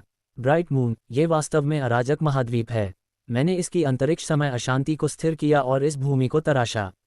ब्राइट मून ने झुककर गहरी संवेदना व्यक्त की। भाई ये, आज मुझे बचाने के लिए आपका बहुत बहुत धन्यवाद। ये मिंग मुस्कुराया। कोई बात नहीं, अगर तुमने मेरे लिए फसल के बीज इकट्ठा न किए होते तो तुम इसमें न फंसते। मुझे खेद है कि तुम मून शैडो क्लैन में वापस नहीं जा सकते, मुझे खेद है। ब्राइट मून ने शांत भाव से कहा, कोई बात नहीं। मेरे सगे संबंधियों और कुल ने बिना किसी हिचकिचाहट के मुझे त्याग दिया, अब मैं वापस जाना नहीं चाहती। ये जगह बहुत सुंदर है।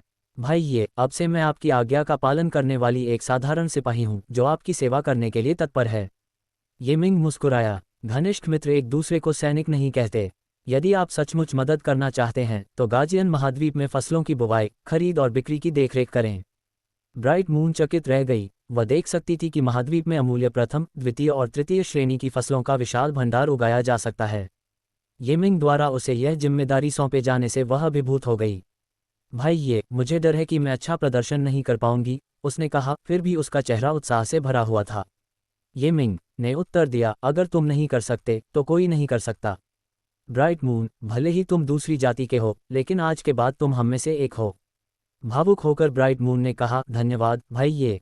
यदि आप मुझे अस्वीकार नहीं करते हैं तो मैं आपकी दासी बनकर आपकी सेवा करने को तैयार हूँ। उसके शब्द ये कहने का एक चतुर तरीका थे कि वह उसकी प्रेमिका बनना चाहती है। मून शैडो महिलाएं सीधे तौर पर प्यार का इजहार करती हैं, उसके लिए ये पहले से ही आरक्षित था। ये मिंग आश्चर्य से पलकें झपकाईं। वे एक दूसरे को लंबे समय से जानते थे, एक दूसरे पर भरोसा करते थे और पसंद भी करते थे, फिर भी उसने इस बारे में कभी सोचा नहीं था क्योंकि वह दूसरी जाति की थी। स्पष्टवादी होकर उसने मुस्कुराते हुए कहा, ब्राइट मून, अगर आपको कोई आपत्ति न हो तो मैं आपके साथ ईमानदारी से पेश आऊंगा। उसे डर था कि वह उसके विदेशी वंश के कारण उसे अस्वीकार कर देगा, इसलिए उसने उसके जवाब पर खुशी जताई और उसे गले लगा लिया। पतिदेव, अब से मेरा जीवन आपका है। ब्राइट मून ने अभी अभी उसे बाहों में भर ही लिया था कि उसके पीछे से एक जोरदार खांसी की आवाज़ आई। उसने मुड़कर देखा तो उसके सामने दो खूबसूरत औरतें खड़ी थीं, एक एक उसके दोनों ओर। ये मिंग को देखने की ज़रूरत ही नहीं थी, वह समझ गया था कि यानरुयू और मुरोंग जुई जियाओ आ चुकी हैं। पिछले कुछ वर्षों से यानरुयू एकांत साधना में लीन थी और हाल ही में उसने साधना छोड़ी है। उसकी प्रगति धीमी रही थी, वह अन्य महिलाओं से बहुत पीछे रह गई थी। एकांत से बाहर आने और ये मिंग से अन्य महिलाओं को मिले लाभों के बारे में सुनकर उसे बहुत बुरा लगा। इसलिए जैसे ही उसे पता चला कि ये मिंग लौट आया है, वह मुरोंग जुई जियाओ को अपने साथ लेकर उससे मिलने निकल पड़ी। किसने सोचा होगा कि सबसे पहले उसे ये मिंग एक विदेशी महिला की बाहों में लिपटा हुआ दिखेगा। उसने अपना चेहरा गंभीर बनाए रखा। ये कौन है? ये मिंग ने अजीब सी हंसी हंसते हुए कहा, ये ब्राइट मून है, शाओ यू। आपको इन्हें जानना चाहिए, हमारे स्पिरिट फ्रूट का कारोबार हमेशा इन्हीं के माध्यम से होता आया है। यानरुयू ने व्यंग्य करते हुए कहा, ओह मुझे याद आया, तुम उसे कुछ ही दिनों से जानते हो और अब वो तुमसे शादी कर रही है। मेरा क्या? ये मिंग एकदम जम गया। उसके और उस औरत के बीच के रिश्ते को सब जानते थे, बस एक पतली सी खिड़की का पर्दा बचा था। अब यानरुयू ने उसे इतनी बेबाकी से फाड़ दिया कि वह चौंक गया। सौभाग्य से वह जल्दी ही संभल गया और आगे बढ़कर उसके सुगंधित कंधों पर हाथ रख दिए। शाओ यू, तुम जानती हो कि मैं तुम्हारे बारे में क्या सोचता हूँ। मैंने कभी ये बात जोर से नहीं कही, लेकिन स्वर्ग और पृथ्वी इसकी गवाही देते हैं। मीठी मीठी बातें। यानरुयू ने अपनी आंखें घुमाईं, फिर भी उसका कोमल शरीर पहले से ही उससे सटा हुआ था। उनके बगल में बैठी मुरोंग जुई जियाओ बार बार अपना सिर हिला रही थी। सभी महिलाओं में वह सबसे खुले विचारों वाली थी और इकलौती ऐसी महिला थी जिसकी ये मिंग से शादी करने की कोई इच्छा नहीं थी। वह उसके पास केवल इसलिए खड़ी थी क्योंकि उसे उससे कुछ लगाव था, हालांकि इस लगाव का मतलब यह नहीं था कि वह शादी करना चाहती थी। ठीक है, इसे देखना घिनौना है, उसने कहा। तुम दोनों बात करो, मैं कल्टीवेट जा रही हूँ। मुरोंग जुई जियाओ को जाते हुए देखकर यानरुयू ने आह भरी। वह मुरोंग, पता नहीं उसके दिमाग में हर दिन क्या चलता होगा। ब्राइट मून को आखिरकार यानरुयू से मिलने का मौका मिल ही गया। बहन रुयू, मैंने आपके बारे में बहुत सुना है। आप सचमुच बहुत सुंदर हैं। यानरुयू बेशक खूबसूरत थी, लेकिन मुस्कुराते चेहरे को थप्पड़ नहीं मारना चाहिए। बहन, तुम भी कुछ कम नहीं हो। ब्राइट मून मुस्कुराए। बहन रुयू, एक ही विचार से मेरे पति अरबों शरीरों में विलीन हो सकते हैं।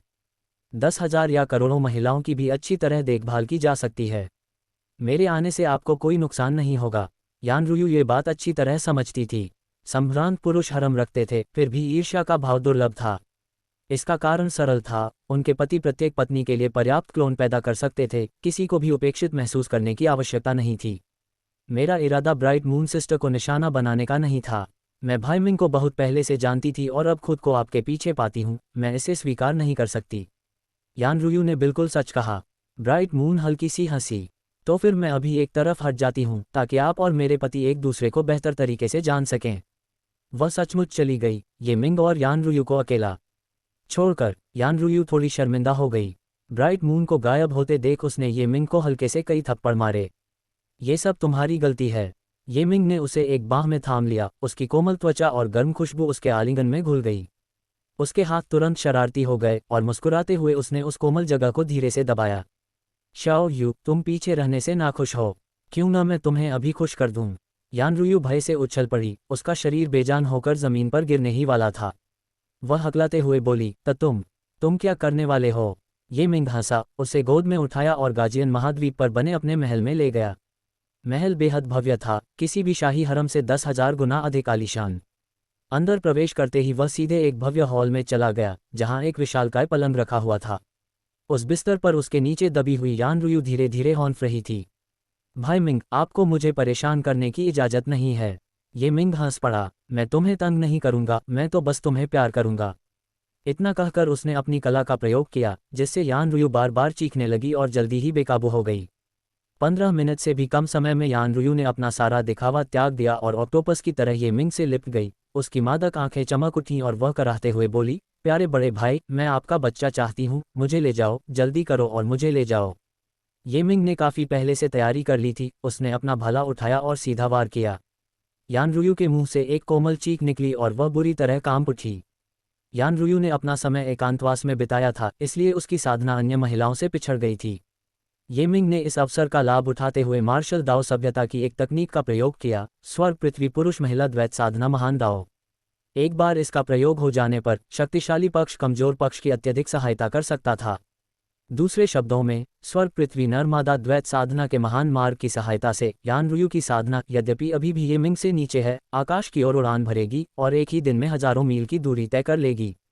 यह विधि अद्भुत थी। जैसे ही ये मिंग ने इसे सक्रिय किया, यान रुयू ने अपने शरीर में शुद्ध शक्ति की एक धारा को प्रवेश करते हुए महसूस किया, जिसने उसके भौतिक शरीर को नया रूप दिया और उसकी बुद्धि को उन्नत किया।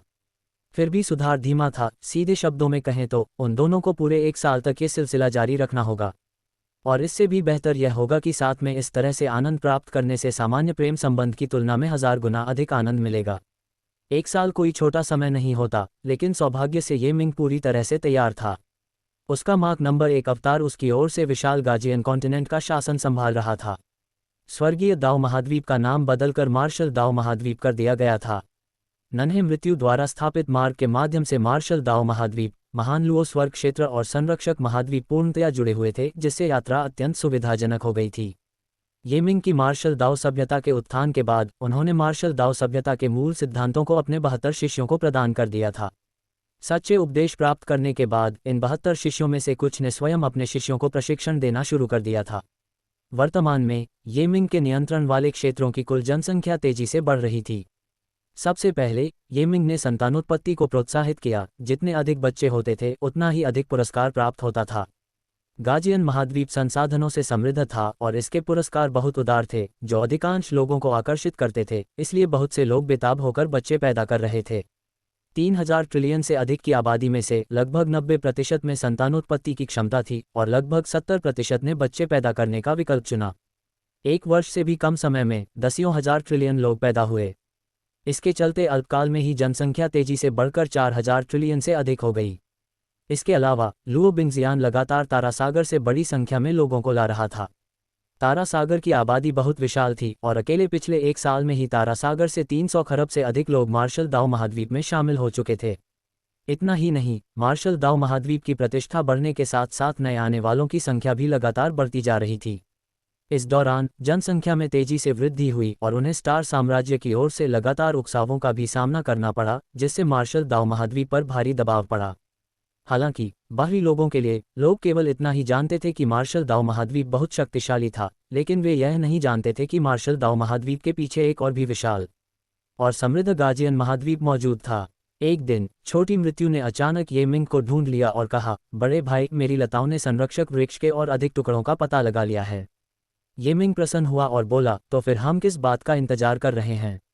जल्दी जाओ और उन्हें ढूंढो। नन्हे मृत्यु ने उत्तर दिया, बड़े भाई ये टुकड़े पास ही हैं। मैंने सोचा कि हम गाजियन महाद्वीप का विस्तार करके उन टुकड़ों को इकट्ठा कर सकते हैं। जिन क्षेत्रों में ये टुकड़े स्थित हैं वे खतरनाक नहीं हैं। हालांकि वे इस जगह जितने समृद्ध नहीं हैं, लेकिन वे ज़्यादा दूर भी नहीं हैं। ये मिंग का दिल उत्साहित हो गया। संरक्षक महाद्वीप जितना बड़ा होगा उतना ही अच्छा होगा, इसलिए उसने पूछा, यह क्षेत्र कितना बड़ा है? बहुत बड़ा, लिटिल डेथ ने कहा। ये वर्तमान गाजियन महाद्वीप से बहुत छोटा नहीं है। ये मिंग ने कहा, अच्छा तो चलिए विस्तार करते हैं। लेकिन क्या आपको इतने बड़े स्थान को स्थिर करने में कोई समस्या होगी? मेरी वर्तमान स्थिति में ये निश्चित रूप से कठिन होगा। हालांकि एक बार जब मैं उन अंशों को आत्मसात कर लूंगा तो यह कोई समस्या नहीं रहेगी। उन अंशों की संख्या पहले अवशोषित की गई कुल संख्या से 10 गुना अधिक है। मुझे पूर्वाभास है कि एक बार जब मैं इन शक्तियों को ग्रहण कर लूंगा तो मेरा लोक आधिकारिक तौर पर शाश्वत लोक में प्रवेश कर जाएगा। ये मिंग बेहद खुश था। यह उसकी उम्मीदों से कहीं बढ़कर था। उसने तुरंत कहा, बहुत बढ़िया, बहुत बढ़िया। इस तरह संरक्षक महाद्वीप और भी अधिक स्थिर होगा और भी अधिक आबादी का भरण पोषण कर सकेगा। लिटिल डेथ ने कहा, हाँ, तब तक मैं कई अन्य क्षेत्रों को भी स्थिर कर सकता हूं और दूसरा और तीसरा गाजियन कॉन्टिनेंट बना सकता हूं। ये मिंग ने हाथ हिलाते हुए कहा, जल्दी नहीं है, हमें धीरे धीरे आगे बढ़ना होगा। मेरा शरीर भी एक तकनीक का अभ्यास कर रहा है और 1 साल में मैं मार्शल गॉड के 9वें चरण प्रज्ञा क्षेत्र में प्रवेश करने में सक्षम हो जाऊंगा। ये मिंग द्वारा निर्मित दिव्य मार्शल 9 रील्म्स और उस अगम्य शाश्वत क्षेत्र के बीच कोई बड़ी बाधा नहीं थी, बल्कि ये प्रज्ञा क्षेत्र ही था जिसे समझना अत्यंत कठिन था। प्रज्ञा लोक में प्रवेश करते ही शाश्वत लोक उसकी पहुंच में आ जाएगा। नन्हा मृत्यु उसके लिए प्रसन्न हुए बिना नहीं रह सका। एक बार जब बिग ब्रदर शाश्वत लोक में प्रवेश कर जाएगा तो वह सीधे 3 महान दिव्य जातियों से मुकाबला कर सकेगा, लिटिल डेथ ने कहा। ये मिंग ने उत्तर दिया, अभी बहुत समय है। शाश्वत लोक में प्रवेश करना तो बस पहला कदम है।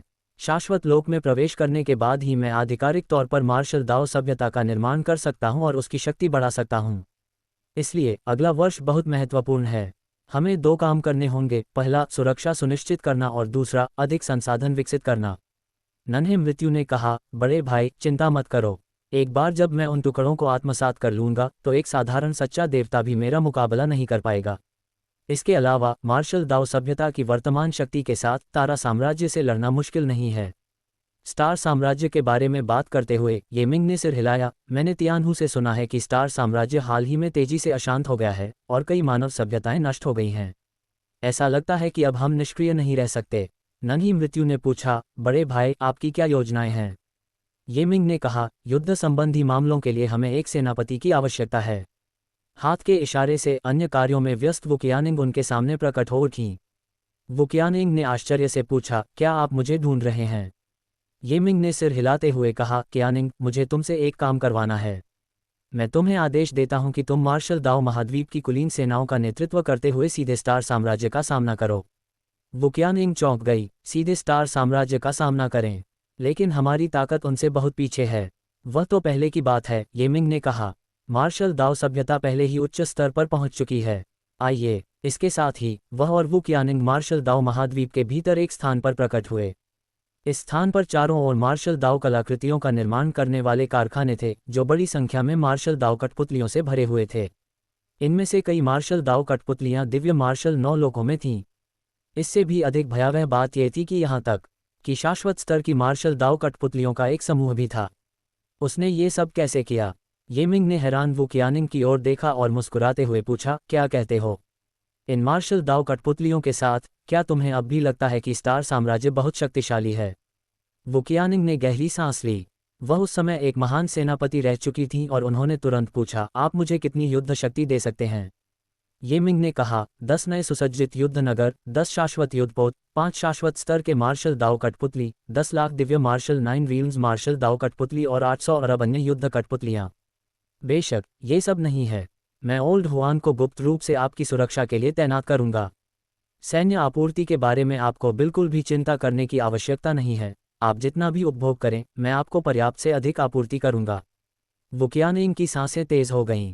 उसने कहा, ऐसी युद्ध शक्ति तो बहुत ही भयानक है। स्टार साम्राज्य से डरने की कोई बात नहीं, लेकिन अगर हम ऐसा करते हैं तो क्या हमारी मार्शल दाओ सभ्यता तीनों महान दिव्य जातियों की नज़रों में नहीं आ जाएगी? ये मिंग हंसते हुए बोला, किसने कहा कि हम मार्शल दाओ सभ्यता के रूप में प्रकट हो रहे हैं? इसके विपरीत मैं स्पेस टाइम गेट को आपके साथ सहयोग करने के लिए कहूँगा। आप एक रहस्यमय पहचान के साथ प्रकट होंगे ताकि लोग गलती से यह मान लें कि आप एक शक्तिशाली युग की सभ्यता से आए हैं। ये तो बहुत मुश्किल होगा, है ना? वुकियानिंग को यह अविश्वसनीय लगा। क्या वे इस झांसे में आ जाएंगे? वे करेंगे। इस समय ओल्ड हुआन की आवाज़ गूंजी। उनके पीछे वास्तव में 3 धुंधली आकृतियां थीं। इन तीनों प्रेतों को देखकर ये मिंग मुस्कुराया और बोला, बूढ़े हुआन, क्या आपने अपने पुराने दोस्तों को आमंत्रित किया है? पता चला कि ये मिंग ने पहले ही ओल्ड हुआंग से कहा था कि वह वुकियानिंग की इस बड़ी योजना में मदद करने के लिए अराजकतावादी प्राणियों में से कई हत्यारों को आमंत्रित करे। ओल्ड हुआंग ने अपने भरोसे को निभाया और सचमुच उन्हें ढूंढ निकाला। इन तीनों प्रेतों की आभा अत्यंत विचित्र थी। ये मिंग भी उन्हें स्पष्ट रूप से नहीं देख सका, बस इतना महसूस कर सका कि वे बेहद भयानक थे। ओल्ड हुआंग मुस्कुराया, मेरे तीनों दोस्त बहुत सतर्क हैं और आसानी से अपनी पहचान जाहिर नहीं करते। हालांकि उनसे कोई काम करवाने की कीमत बहुत ज्यादा है। हर काम के लिए प्रति व्यक्ति 10 ट्रिलियन इटर्नल कॉइन खर्च करने पड़ते हैं। ये मिंग ने शांत भाव से कहा, महंगा नहीं है। मैं बस ये जानना चाहता हूं कि अगर ये तीनों कोई कदम उठाते हैं तो क्या वे एक अमर सच्चे भगवान को मार सकते हैं? उन्हें पूरी तरह से मारना असंभव है, लेकिन उनके भौतिक शरीर को नष्ट करना और उनकी मूल आत्माओं को मिटाना कोई समस्या नहीं है, ओल्ड हुआंग ने कहा। कम से कम मारे गए सच्चे देवता 100 वर्षों के भीतर पुनर्जीवित नहीं हो पाएंगे। ये मिंग ने सिर हिलाया। इतना काफी था। उसने कहा, मेरे इस अभियान में कुछ बड़े कदम उठाने होंगे, जिसका मतलब है कुछ सच्चे देवताओं को मारना। मैं तुम तीनों को परेशान करूंगा। कोई समस्या नहीं, जब तक पैसा पर्याप्त हो, एक अलौकिक आवाज गूंजी। इसके बाद वुकियानिंग ने ओल्ड हुआंग और हथियारों के साथ सेना का नेतृत्व किया और भव्यता से स्टार साम्राज्य का सामना करने के लिए प्रस्थान किया। दूसरी ओर ये मिंग ने गाजियन कॉन्टिनेंट का प्रबंधन जारी रखा। लिटिल डेथ ने गाजियन ट्री के खोजे गए टुकड़ों को तेजी से अवशोषित कर लिया और उसकी आभा और भी अधिक शक्तिशाली और भयावह हो गई। जल्द ही उसने एक और विशाल स्थिर स्थान का निर्माण कर दिया, जिससे गाजियन कॉन्टिनेंट का क्षेत्रफल लगभग दोगुना हो गया। नन्ही मृत्यु को संपूर्ण अंतरिक्ष समय को स्थिर करने में 3 दिन लगे। 3 दिन बाद नन्ही मृत्यु उत्साहित भाव से ये मिंग के सामने प्रकट हुई और बोली, बड़े भाई, मुझे उम्मीद नहीं थी कि मुझे कुछ अप्रत्याशित मिलेगा। ये मिंग ने उत्सुकता से पूछा, ओह, आपको क्या मिला? नन्ही मृत्यु ने कहा, मुझे प्राचीन काल का एक प्राचीन अन्न भंडार मिला है, जिसमें सैकड़ों बहुमूल्य फसल के बीज हैं। ये मिंग आश्चर्यचकित हुआ और तुरंत लिटिल डेथ के साथ उस तथाकथित अन्न भंडार की ओर चल पड़ा। यह अन्न भंडार बहुत प्राचीन था। इसका प्रवेश द्वार ज्वालामुखी की राख से लंबे समय से बंद था और अंदर फसलों के बीजों की रक्षा के लिए मजबूत अवरोधों वाली एक विशाल गुफा थी। इसके अंदर बीजों की संख्या बहुत अधिक थी, 10 ट्रिलियन से भी अधिक, और इनकी किस्में 194 थीं। ये मिंग ने एक एक करके इन बीजों की पहचान की और ये देखकर दंग रह गया कि उनमें से 5 तथाकथित प्रथम श्रेणी की फसलों से भी कहीं अधिक असाधारण थे। दिव्य वंश की पौराणिक कथाओं में ऐसे अनाज भी थे जो उत्कृष्ट फसलों से भी श्रेष्ठ थे, लेकिन वे बहुत पहले विलुप्त हो चुके थे। उसे यहाँ उन्हें पाने की बिल्कुल भी उम्मीद नहीं थी। इसके अतिरिक्त प्रथम श्रेणी की फसलों के 32 प्रकार थे और शेष अधिकतर द्वितीय श्रेणी की फसलों की श्रेणी में आते थे। ये मिंग अत्यंत प्रसन्न था। पहले उसे चिंता थी कि बोई जा सकने वाली फसलों की किस्में बहुत कम थीं। अब जब उसे इतनी सारी फसलें मिल गई हैं तो वह अधिक किस्में उगा सकता है, जिससे वह अधिक प्रकार के वातावरण में फसल उगाकर पैदावार बढ़ा सकता है। उन्होंने तुरंत कठपुतलियों से प्रथम और द्वितीय श्रेणी की इन 189 किस्मों की फसलों को बोने का आदेश दिया ताकि उनके प्रभावों पर शीघ्रता से शोध किया जा सके। जहां तक 5 महाप्रणालियों की बात है, उन्होंने स्वयं बोया, क्योंकि इन 5 फसलों के बीजों की संख्या बहुत कम थी। प्रत्येक किस्म की फसल का केवल एक ही बीज था। क्योंकि पिछली पीढ़ियों में ऐसे असाधारण बीजों का कोई रिकॉर्ड नहीं था, इसलिए उन्हें नन्हे आकाश को साथ में इनका अध्ययन करने के लिए आमंत्रित करना पड़ा। नन्हे आकाश ने इन बीजों को देखा और पूछा, ऐसा लगता है कि पिछली सभ्यताओं को इन बीजों के बारे में कोई जानकारी नहीं थी। ये इस युग में कैसे प्रकट हुए? शायद वे इस युग के नहीं हैं, ये मिंग ने खुद अनुमान लगाया। हो सकता है कि वे अन्य ब्रह्मांडों की सभ्यताओं द्वारा लाए गए बीज हों। लिटिल स्काई ने कहा, ये आखिर हैं क्या? कोशिश करने पर पता चल जाएगा। ये मिंग ने एक बीज निकाला और संरक्षक महाद्वीप पर सबसे अधिक आध्यात्मिक ऊर्जा वाला स्थान खोज निकाला। इस क्षेत्र के नीचे 72 आध्यात्मिक स्पंदन थे, जिनमें से सभी में उच्च कोटि की आध्यात्मिक ऊर्जा समाहित थी। ये मिंग ने एक हरे रंग का सोयाबीन जैसा बीज जमीन में दबा दिया और फिर उस पर कुछ आध्यात्मिक झरने का पानी डाला। ये मिंग ने अनुमान लगाया था कि एक बार जब इन सुपर बीजों को उपयुक्त वातावरण मिल जाएगा तो वे तेजी से अंकुरित होकर बढ़ने लगेंगे। हालांकि आध्यात्मिक झरने का जल डालने के बाद भी हरा बीज अनुतरित रहा, जिससे ये मिंग बहुत आश्चर्यचकित हुआ। उन्होंने कई अन्य आध्यात्मिक तरल पदार्थों का प्रयोग किया, यहाँ तक कि दिव्य सृजन तरल का भी उपयोग किया, लेकिन बीज में कोई बदलाव नहीं दिखा। क्या ऐसा हो सकता है कि यह बीज अब अंकुरित न हो सके? ये मिंग ने मन ही मन बुदबुदाया। इसी क्षण जियाओसी अचानक प्रकट हो गया। उसने बीज को घूरकर देखा और अचानक बोली, बड़े भाई, मुझे पूर्वाभास हो रहा है कि इस बीज को अंकुरित होने के लिए बहुत अधिक ऊर्जा की आवश्यकता होगी। अत्यधिक ऊर्जा। ये मिंग एक पल के लिए स्तब्ध रह गया और उसने पूछा, किस प्रकार की ऊर्जा? शाओसी ने एक पल सोचा, मुझे लगता है कि यह साधारण ऊर्जा नहीं होनी चाहिए, ये सभ्यता की शक्ति होनी चाहिए। सभ्यता की शक्ति। ये मिंग को अचानक कुछ याद आया। उसने अपनी उंगली हरे बीज की ओर इशारा किया और मार्शल आर्ट की वह सभ्यता जिसे वह जानता था, सभ्यता के प्रतीकों में सिमटकर हरे बीज में समाहित हो गई। अगले ही पल हरे बीज ने आखिरकार प्रतिक्रिया दी। इसका बाहरी आवरण टूट गया और उसमें से हरी ऊर्जा का एक घना प्रवाह बाहर निकल आया। इस हरित ऊर्जा ने ये मिंग को एक बहुत ही परिचित अनुभूति दी। ये ठीक वही मार्शल आर्ट सभ्यता थी जिसे उसने स्वयं बनाया था। हरित ऊर्जा का क्षेत्र तेजी से फैला, बढ़ता ही गया। जल्दी ही 1 एकड़, फिर 10 एकड़, 1000 एकड़, 10 लाख एकड़ तक पहुंच गया, मानो इसका कोई अंत न हो। विशाल हरित ऊर्जा ने भूमि के हर इंच, अंतरिक्ष के हर हिस्से, पहाड़ों और नदियों, आकाश और घास के मैदानों को घेरना शुरू कर दिया, और यहाँ तक कि प्रत्येक व्यक्ति, प्रत्येक पक्षी और जानवर भी हरित ऊर्जा से ढक गए। ये मिंग सदमे से मुंह खुला रह गया। जब हरी ऊर्जा ने उसे घेर लिया तो उसे तुरंत महसूस हुआ कि उसने एक विशाल जीव के साथ एक रहस्यमय सूचना संचार चैनल स्थापित कर लिया है। पल भर में ही भारी मात्रा में जानकारी उसके मन में उमड़ पड़ी।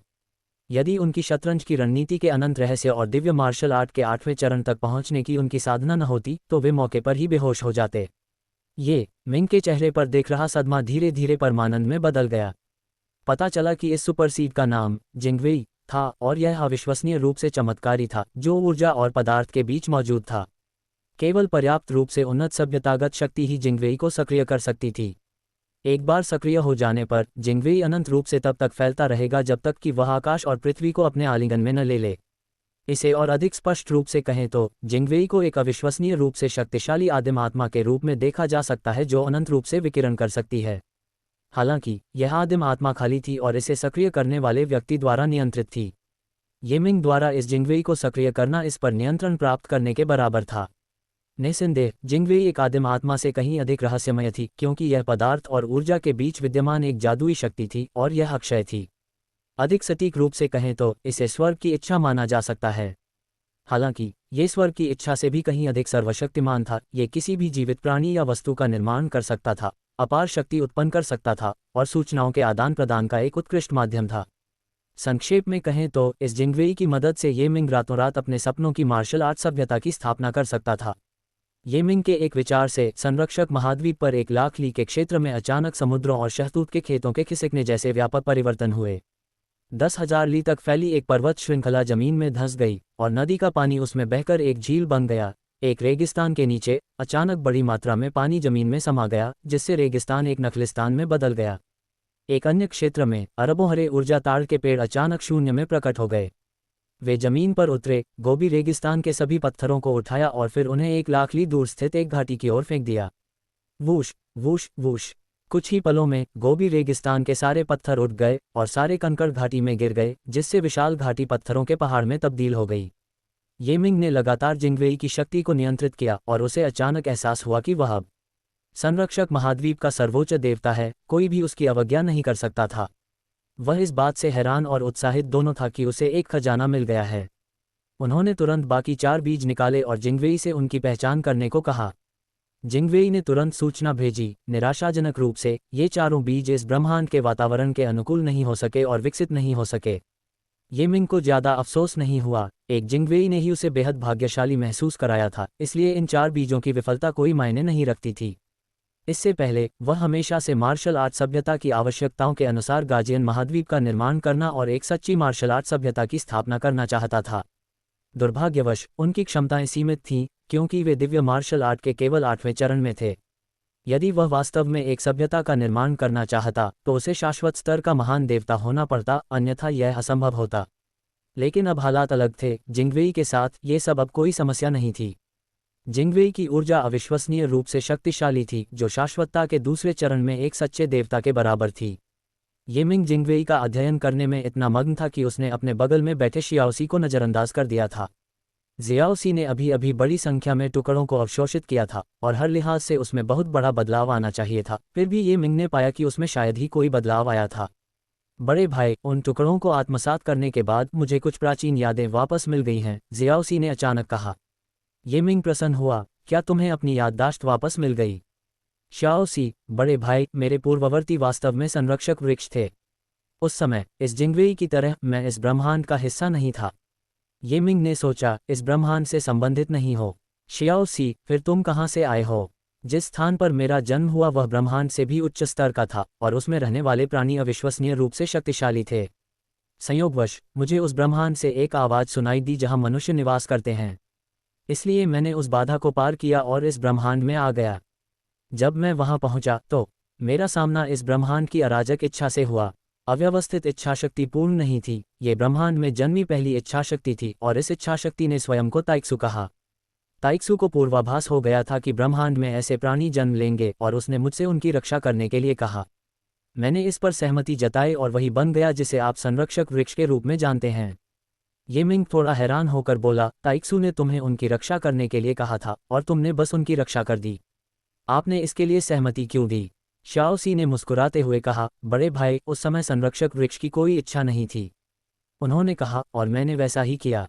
ताइक्सु की ही तरह वह भी जन्म के कुछ समय बाद ही विलीन हो गया और उसकी आध्यात्मिक ऊर्जा बाद में अराजक प्राणियों में परिवर्तित हो गई। आप ही बताए, वह भविष्य के प्राणियों के लिए योजनाएं क्यों बनाएगा? ये सब तो बस भाग्य है, जब कुछ होता है तो उसे स्वीकार करना ही पड़ता है। ये मिंग को कुछ हद तक समझ में आया कि गाजियन ट्री और जिंगवेई जैसे महान जीवन रूपों के लिए जीवन या मृत्यु का कोई खास महत्व नहीं था। उनमें स्वर्ग के मार्ग की तरह कोई इच्छा या स्वार्थी विचार नहीं थे, अन्यथा उन्हें महान जीवन रूप नहीं माना जाता। आगे क्या हुआ? उसने पूछना जारी रखा। बाद में अराजक प्राणियों का जन्म हुआ और मैंने उनकी रक्षा की, जिससे वे संख्या में बढ़े और फले फूले। जियाओसी ने कहा, प्रोटोस के जन्म तक, जब चीजें बदल गईं। प्रोटोस का जन्म कैसे हुआ? ये मिंग को इसमें दिलचस्पी हो गई। 3 महान प्रोटोस इस ब्रह्मांड में लगभग सर्वोच्च अस्तित्व थे, उन्हें अपनी वर्तमान स्थिति कैसे प्राप्त हुई? क्या वे जन्म से ही ऐसे थे? वास्तव में, जियाओसी ने उत्तर दिया, अराजक प्राणियों में 3 विशेष जातियां थीं, अधोलोक जाति, अंतरिक्ष समय जाति और पवित्र प्रकाश जाति। इन 3 महान जातियों ने संयोगवश एक मार्ग खोल दिया और एक विशिष्ट युग की सभ्यता के संपर्क में आ गए। किसी अज्ञात कारण से 3 महान अराजक प्राणियों ने वास्तव में उस युग के प्राणियों के साथ अंतर्विवाह किया और फिर वर्तमान 3 महान प्रोटोस का निर्माण किया। तीनों महान प्रोटोस बहुत शक्तिशाली थे और किसी अज्ञात कारण से ऐसा प्रतीत होता था कि मैं उन्हें धमकी देने में सक्षम हूं। इसलिए जब ब्रह्मांड में शांति लौट आए और तीनों महान प्रोटोस अधिक शक्तिशाली हो गए तो उन्होंने सुरक्षा कारणों से मुझे काट डाला और मुझे एक दिव्य कलाकृति में बदल दिया। तीनों महान प्रोटोस का मूल उद्देश्य इस दिव्य कलाकृति का उपयोग करके पूरे ब्रह्मांड को एकजुट करना था। उस समय एक मनुष्य प्रकट हुआ जिसे आप मानव पूर्वज कहते हैं।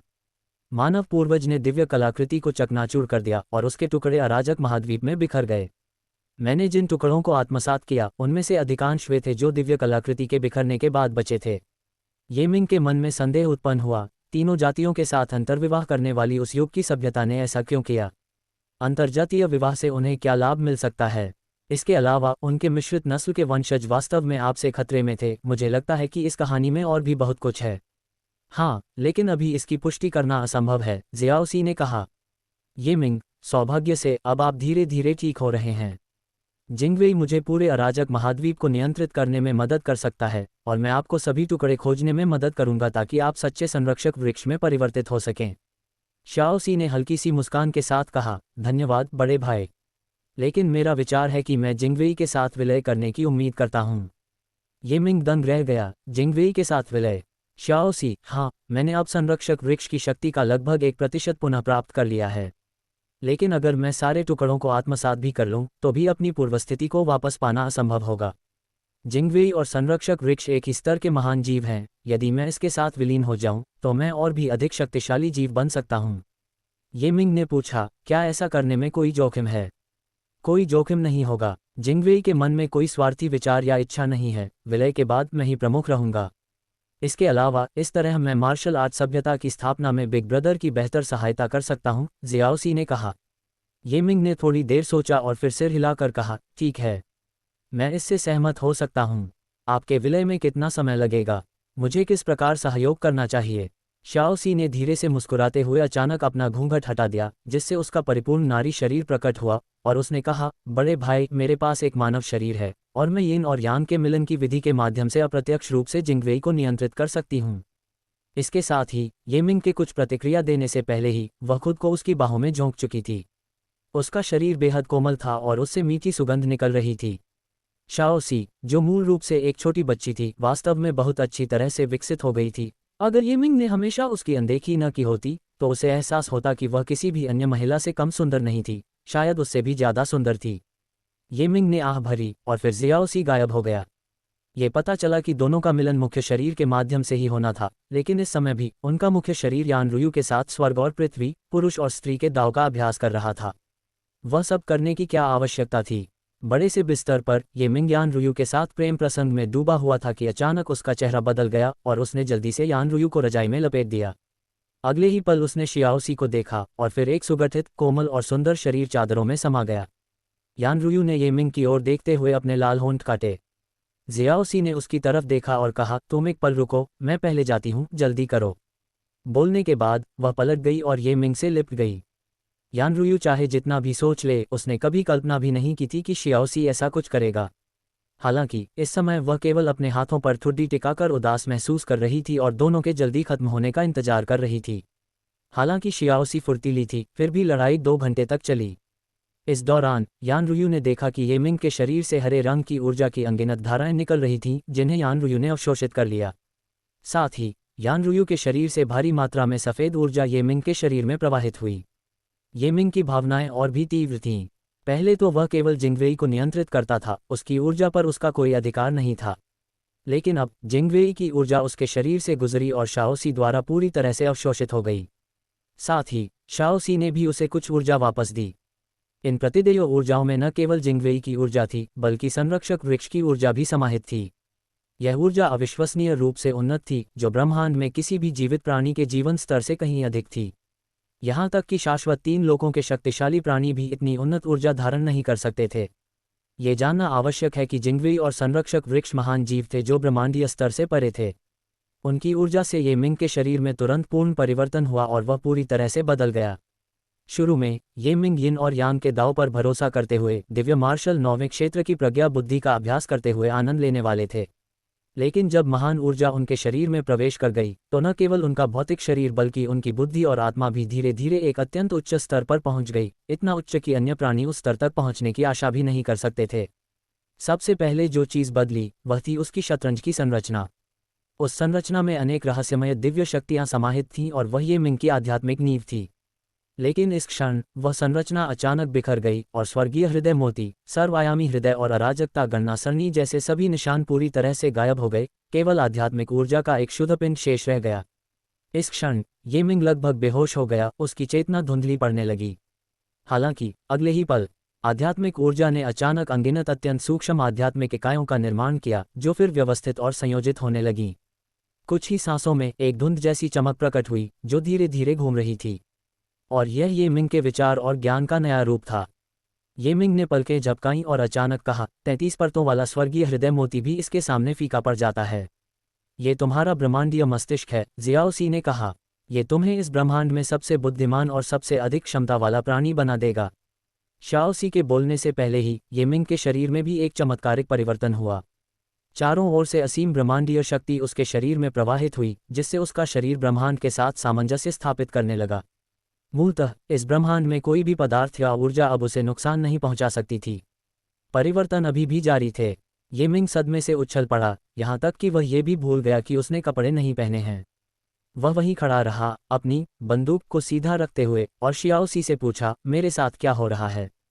शियाओसी ने हल्की मुस्कान के साथ कहा, भाई मिंग, अब आप में जिंगवेई और संरक्षक वृक्ष के जीवन गुण मौजूद हैं। साथ ही आपका जन्म भी इसी ब्रह्मांड में हुआ है, इसलिए अंततः आप इस ब्रह्मांड के सबसे शक्तिशाली व्यक्ति बनेंगे। हालांकि अभी आप उस स्तर पर नहीं हैं, लेकिन अपनी साधना से आप जल्द ही इस लक्ष्य को प्राप्त कर लेंगे।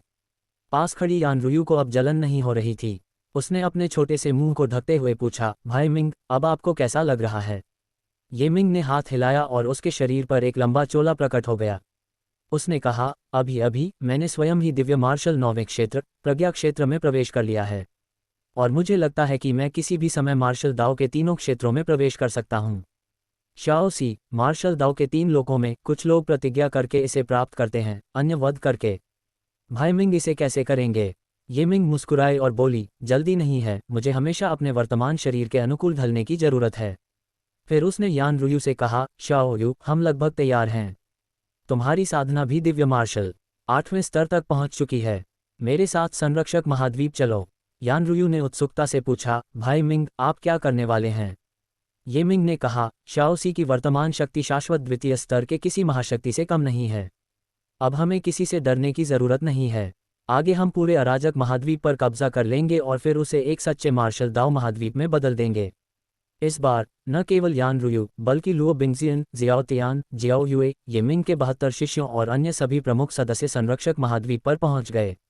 जियाओसी चुपचाप अपनी जगह पर खड़ी रही, जबकि अनगिनत हरी जड़ें अचानक आकाश और जमीन दोनों जगह प्रकट हुईं और अराजक महाद्वीप के हर इंच में अपनी जड़ें जमा लीं। अराजक महाद्वीप कितना विशाल था! इसका क्षेत्रफल पैतृक मूल महाद्वीप के 10वें हिस्से के बराबर था। भले ही जियाओसी अधिक शक्तिशाली होती, वह पूरे महाद्वीप को तुरंत स्थिर नहीं कर सकती थी, और तो और अराजक महाद्वीप पर कई शक्तिशाली अराजक प्राणी निष्क्रिय अवस्था में थे। लेकिन इस बार ये मिंग को जरा भी संकोच नहीं था। इसलिए जल्द ही एक भयंकर जानवर जागृत हो गया। ये भयंकर जानवर एक विशालकाय पक्षी था जो काली लपटों से जल रहा था और अपने पंख फैलाने पर लाखों मील तक फैल सकता था। ये बेहद भयंकर था, लेकिन जब शून्य में एक हरे हाथ ने अपना सिर झटका तो विशाल पक्षी ने एक कराह निकाली, जमीन पर गिर पड़ा और सिकुड़कर हथेली के आकार के एक पक्षी में बदल गया। ये मिंग उसके सामने प्रकट हुआ, उसे उठाया और कहा, अच्छे रहना और अब से मेरे घर की रखवाली करना। उस छोटे पक्षी के पंख गहरे हरे रंग के थे और उसमें कोई असाधारण विशेषता नहीं थी। अगर उसे अपनी आंखों से न देखा होता तो कौन जान पाता कि उसका असली रूप इतना शक्तिशाली और भयानक है। लेकिन चाहे वह कितना भी शक्तिशाली क्यों ना हो, वह शियाओसी के एक ही वार का मुकाबला नहीं कर सका, इसलिए उसने केवल कुछ बार नाराजगी से गुर्राया, जो उसकी आज्ञाकारिता का संकेत था। शायद उन अराजक प्राणियों ने शियाओसी की भयानक शक्ति को भांप लिया था, क्योंकि विभिन्न क्षेत्रों से सैकड़ों भयानक आभाएं जागृत हुईं। फिर 1/4 घंटे से भी कम समय में ये भयानक आभाएं अचानक आकाश में फैल गईं और सभी ने अनगिनत रंगीन विशाल उल्कापिंडों को ऊपर की ओर उड़ते हुए देखा, जो पल भर में बिना किसी निशान के गायब हो गए। ये मिंग ने शियाओसी को उन्हें रोकने नहीं दिया, वह बस चुपचाप देखता रहा। इन उपद्रवी प्राणियों का चले जाना ही बेहतर था। अगर वे सब पकड़े गए तो वाकई बहुत बड़ी मुसीबत हो जाएगी। इसी क्षण फैंग शी की बाहों में बैठी ये बिंगमैंग ने अचानक एक धधकते लाल उल्कापिंड की ओर इशारा करते हुए उत्साह से कहा, पापा, मुझे ये वाला चाहिए, मुझे ये वाला चाहिए। ये मिंग मुस्कुराई और बोली, डार्लिंग, पापा तुम्हारे लिए इसे पकड़ लेंगे। इसके साथ ही ये मिंग ने अपना हाथ बढ़ाया और पूरे अराजक महाद्वीप की शक्ति उसके हाथ में समाहित हो गई। फिर आकाश में अचानक एक विशाल हथेली प्रकट हुई और उसने लाल उल्कापिंड को रोक दिया। लाल उल्कापिंड स्वाभाविक रूप से पकड़ा जाना नहीं चाहता था। उसने एक लंबी चीख निकाली और आग की एक लकीर ऊपर की ओर उठी। हालांकि ये व्यर्थ था। विशाल हथेली ने बस हल्के से झटका दिया और आग बुझ गई। फिर उसने मछली पकड़ने की तरह नीचे की ओर दबाया और लाल उल्कापिंड को पकड़ लिया। अगले ही पल विशाल हाथ पीछे हट गया और सबके सामने लौट आया। जैसे ही उसकी पकड़ ढीली हुई, उल्कापिंड नीचे गिरा और एक इंसान में बदल गया। लाल कपड़े पहने एक युवक, जिसके चेहरे पर ठंडे भाव थे, वह गुस्से से ये मिंग को घूर रहा था, लेकिन हमला करने की हिम्मत नहीं कर रहा था। अब ये मिंग लगभग पूरे अराजक महाद्वीप को नियंत्रित कर रहा था और यह अराजक प्राणी उसके सामने टिक नहीं सकता था। ये बिंगमैंग नीचे कूदी, पास आए और लड़के का हाथ पकड़कर बोली, तुम्हारा नाम क्या है? लड़का चौंक गया। उसने ये बिंगमैंग की ओर देखा और जवाब दिया, मेरा नाम युवानली है। मैं अराजकता में जन्मा एक प्राणी हूँ। इतना कहकर उसने अपना शरीर झटक दिया और एक लाल तितली में बदल गया, जो वहीं पर खूबसूरती से नाचने लगी। छोटी बिंगमैंग खुशी से उछल पड़ी और ताली बजाते हुए बोली, कितनी सुंदर है। युवानली वापस मानव रूप में आ गई और उत्सुकता से पूछा, क्या तुम मुझसे डरते नहीं हो? बिंगमैंग ने अजीबोगरीब ढंग से कहा, तितलियां डरावनी नहीं होती, मुझे वे बहुत पसंद हैं। ये मिंग ने खांसते हुए कहा, युवानली, अब से तुम मेरे अधीन काम करोगे और बिंगमैंग की रक्षा करने की जिम्मेदारी तुम्हारी होगी। चिंता मत करो, तुम्हें अच्छा इनाम मिलेगा। दरअसल चाहे वह पक्षी हो या ये तितली, दोनों ही अराजक प्राणियों में वरिष्ठ थे। असाधारण अंतर्दृष्टि वाले ये मिंग की असीम भविष्य की क्षमता को पहचानते हुए, जो उनसे श्रेष्ठ अस्तित्व था। ऐसे शक्तिशाली व्यक्ति का अनुसरण करना प्रतिभा की बर्बादी नहीं थी, बल्कि भविष्य में निश्चित रूप से लाभ होगा। अन्यथा अराजक प्राणियों के अहंकार के कारण मृत्यु भी उन्हें गुलाम या सेवक नहीं बना पाती। युवानली ने कुछ देर सोचा, फिर सिर हिलाया और छोटी बिंगमैंग से कहा, छोटी मालकिन। ये बिंगमैंग खिलखिलाकर हंस पड़ी और आसपास मौजूद सभी लोग दंग रह गए। अपनी बेटी के अंगरक्षक के रूप में एक अराजक प्राणी को चुनना, क्या संप्रदाय प्रमुख कुछ ज्यादा ही नहीं कर रहे थे? अराजक प्राणियों के भाग जाने के बाद जियाओसी का विस्तार और भी तेज हो गया। 1 घंटे बाद उसने पूरे अराजक महाद्वीप पर नियंत्रण कर लिया था। जाहिर है संरक्षक वृक्ष के सभी टुकड़े भी उसे मिल गए थे। ये मिंग को महसूस हो रहा था कि जियाओसी की आभा लगातार असाधारण होती जा रही है। जिंगवेई के बिना भी उसने अब कम से कम संरक्षक वृक्ष की आधी शक्ति पुनः प्राप्त कर ली थी। हो गया, जियाओसी ने कहा। इस समय सब कुछ तैयार था।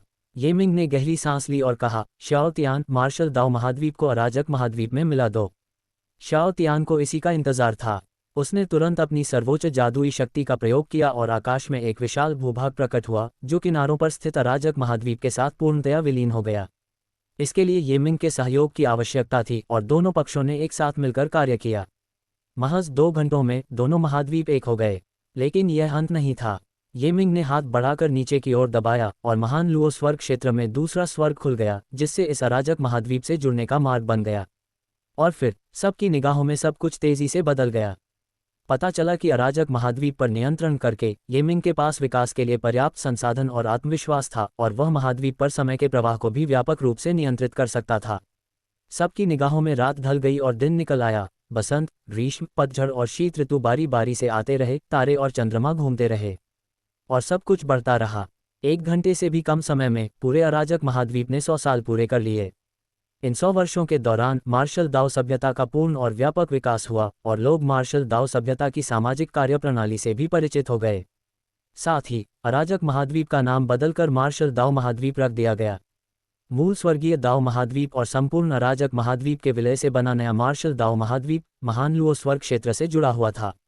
इसका विशाल क्षेत्रफल, समृद्ध संसाधन और विशाल जनसंख्या मानव इतिहास में अभूतपूर्व थे। महाद्वीप पर सभी संसाधनों का तर्कसंगत रूप से विकास किया गया और सभी को मार्शल आर्ट का ज्ञान प्राप्त हुआ, जिससे मार्शल आर्ट की एक ठोस नींव बनी। इन 100 वर्षों में कुल जनसंख्या मूल 40 मिलियन ट्रिलियन से बढ़कर 150 मिलियन ट्रिलियन हो गई। नन्ही मृत्यु मार्शल दाओ महाद्वीप के हर इंच से जुड़ी हुई थी और हर मार्शल आर्टिस्ट पर एक पहचान चिन्ह छोड़ती थी। इन पहचान चिन्हों के माध्यम से नन्ही मृत्यु सैकड़ों करोड़ों की इस आबादी को आसानी से पहचान और नियंत्रित कर सकती थी। हर मार्शल आर्टिस्ट की योग्यता, क्षमता, चरित्र, आयु, साधना स्तर और पारिवारिक स्थिति जैसी जानकारी उनके पहचान चिन्ह से जुड़ी हुई थी और नन्ही मृत्यु के पास संग्रहित थी। सूचनाओं को छानकर और उनकी तुलना करके लिटिल डेथ तर्कसंगत रूप से खेती के संसाधनों का आवंटन कर सकता था, खेती में सहायता प्रदान कर सकता था और सभ्यता की दक्षता को बढ़ा सकता था। इसके अलावा समय बीतने के साथ साथ मार्शल दाओ सभ्यता के भीतर धीरे धीरे वर्ग विभाजन उभरने लगे। कुछ लोग साधना के लिए उपयुक्त थे और उन्होंने अपना पूरा ध्यान उसी पर केंद्रित किया। कुछ लोगों में कठपुतलियों और यांत्रिक उपकरणों की प्रतिभा थी, जिन्होंने साधना को द्वितीयक गतिविधि के रूप में अपनाते हुए कठपुतली यांत्रिकी का अध्ययन और अनुसंधान करना चुना। वहीं कुछ अन्य लोगों को फसलें उगाना पसंद था और वे कृषि उत्पादन में विशेषज्ञता रखते थे। इस वर्ग विभाजन से कार्यकुशलता में काफी सुधार हुआ। हालांकि देव जाति के विपरीत मार्शल दाओ महाद्वीप पर विभिन्न वर्गों के बीच कोई खाई नहीं थी। किसी भी वर्ग के लोग अपनी इच्छा अनुसार किसी भी समय दूसरे वर्ग में प्रवेश कर सकते थे, जिससे ये सुनिश्चित होता था कि किसी की भी जन्मजात प्रतिभा व्यर्थ न जाए। विधि के संदर्भ में मार्शल दाओ सभ्यता में धन या शक्ति की परवाह किए बिना सभी लोग समान पैदा होते थे। आधिकारिक रूप से अनुमत मुकाबलों और द्वंद्वों के अलावा किसी को भी दूसरों को नुकसान पहुंचाने की अनुमति नहीं थी, अन्यथा उन्हें कठोर दंड दिया जाता था। बेशक मार्शल आर्टिस्ट की ताकत में सुधार लड़ाई से अविभाज्य है, इसलिए मार्शल दाओ महाद्वीप पर एक विशेष निषेध क्षेत्र नामित किया गया था। निषेध क्षेत्र में कोई वर्जना नहीं थी और ताकत ही सर्वोपरि थी। लगभग हर उभरते मार्शल आर्टिस्ट को वहां कुछ समय बिताना पड़ता था ताकि वे युद्धों के माध्यम से अपनी शक्ति को निखार सकें। इसके अलावा युद्ध क्षेत्र मार्शल आर्टिस्टों को प्रशिक्षित करने के लिए भी एक अच्छी जगह थी। मार्शल दाओ सभ्यता स्टार साम्राज्य के साथ युद्ध में थी, इसलिए ऐसी जगहों की कोई कमी नहीं थी और हर साल बड़ी संख्या में योद्धाओं को अग्रिम मोर्चों पर भर्ती किया जाता था।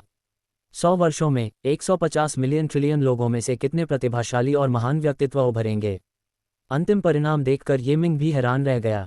जब समय की गति रुकी तो नन्हे मृत्यु ने उसे आंकड़े दिए। इन 100 वर्षों के दौरान मार्शल दाओ महाद्वीप पर 560 ट्रिलियन मार्शल संत पैदा हुए। धर्म मार्शल क्षेत्र में भी 10 ट्रिलियन से अधिक विशेषज्ञ थे। दिव्य मार्शल क्षेत्र में विशेषज्ञों की संख्या 3 ट्रिलियन से अधिक थी। दिव्य मार्शल क्षेत्र के साधकों में अकेले 8वें स्तर पर 300,000 से अधिक साधक थे। यहाँ तक कि 100 से अधिक लोग सीधे दिव्य मार्शल 9वें स्तर में प्रवेश कर गए। यह एक भयानक बात थी। ये जानना जरूरी है कि ये मिंग द्वारा निर्मित दिव्य मार्शल 9वें क्षेत्र में शाश्वत क्षेत्र तक पहुंचने में कोई बड़ी बाधा नहीं थी। यदि कोई व्यक्ति दिव्य मार्शल 9वें क्षेत्र तक पहुंच जाता था तो उसके शाश्वत क्षेत्र में प्रवेश करने की संभावना 10% होती थी। दूसरे शब्दों में, इन 100 से अधिक 9वें स्तर के दिव्य मार्शल आर्टिस्टों में से लगभग 1 दर्जन ही शाश्वत क्षेत्र में प्रवेश करते थे। आंकड़े पहली नज़र में भयावह लग रहे थे, लेकिन वे तर्कसंगत थे। आखिरकार, मार्शल दाओ महाद्वीप की जनसंख्या 150 मिलियन ट्रिलियन जितनी विशाल थी।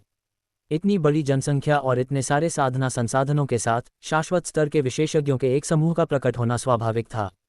ये मिंग के सभी 72 निजी शिष्यों ने दिव्य मार्शल क्षेत्र के 8वें स्तर में प्रवेश कर लिया था, और उनमें से लगभग आधे 9वें स्तर तक पहुंच चुके थे। ये स्पष्ट था कि उनका प्रारंभिक अनुमान काफ़ी अच्छा था। 100 साल, ये तो वाकई चौंकाने वाला है। ये मिंग ने आह भरी। चलो, एक साथ जाकर देखते हैं। मार्शल दाओ महाद्वीप पर, एक छोटे से कस्बे में, जहां आध्यात्मिक ऊर्जा सबसे कम थी और वातावरण सबसे कठोर था। कस्बे का आकार लगभग शानशुई कस्बे जैसा था, जहां ये मिंग रहता था। कस्बे के लोग मुख्य रूप से धातु गलाने के काम में लगे हुए थे, क्योंकि यहाँ खेती के लिए आध्यात्मिक ऊर्जा अपर्याप्त थी।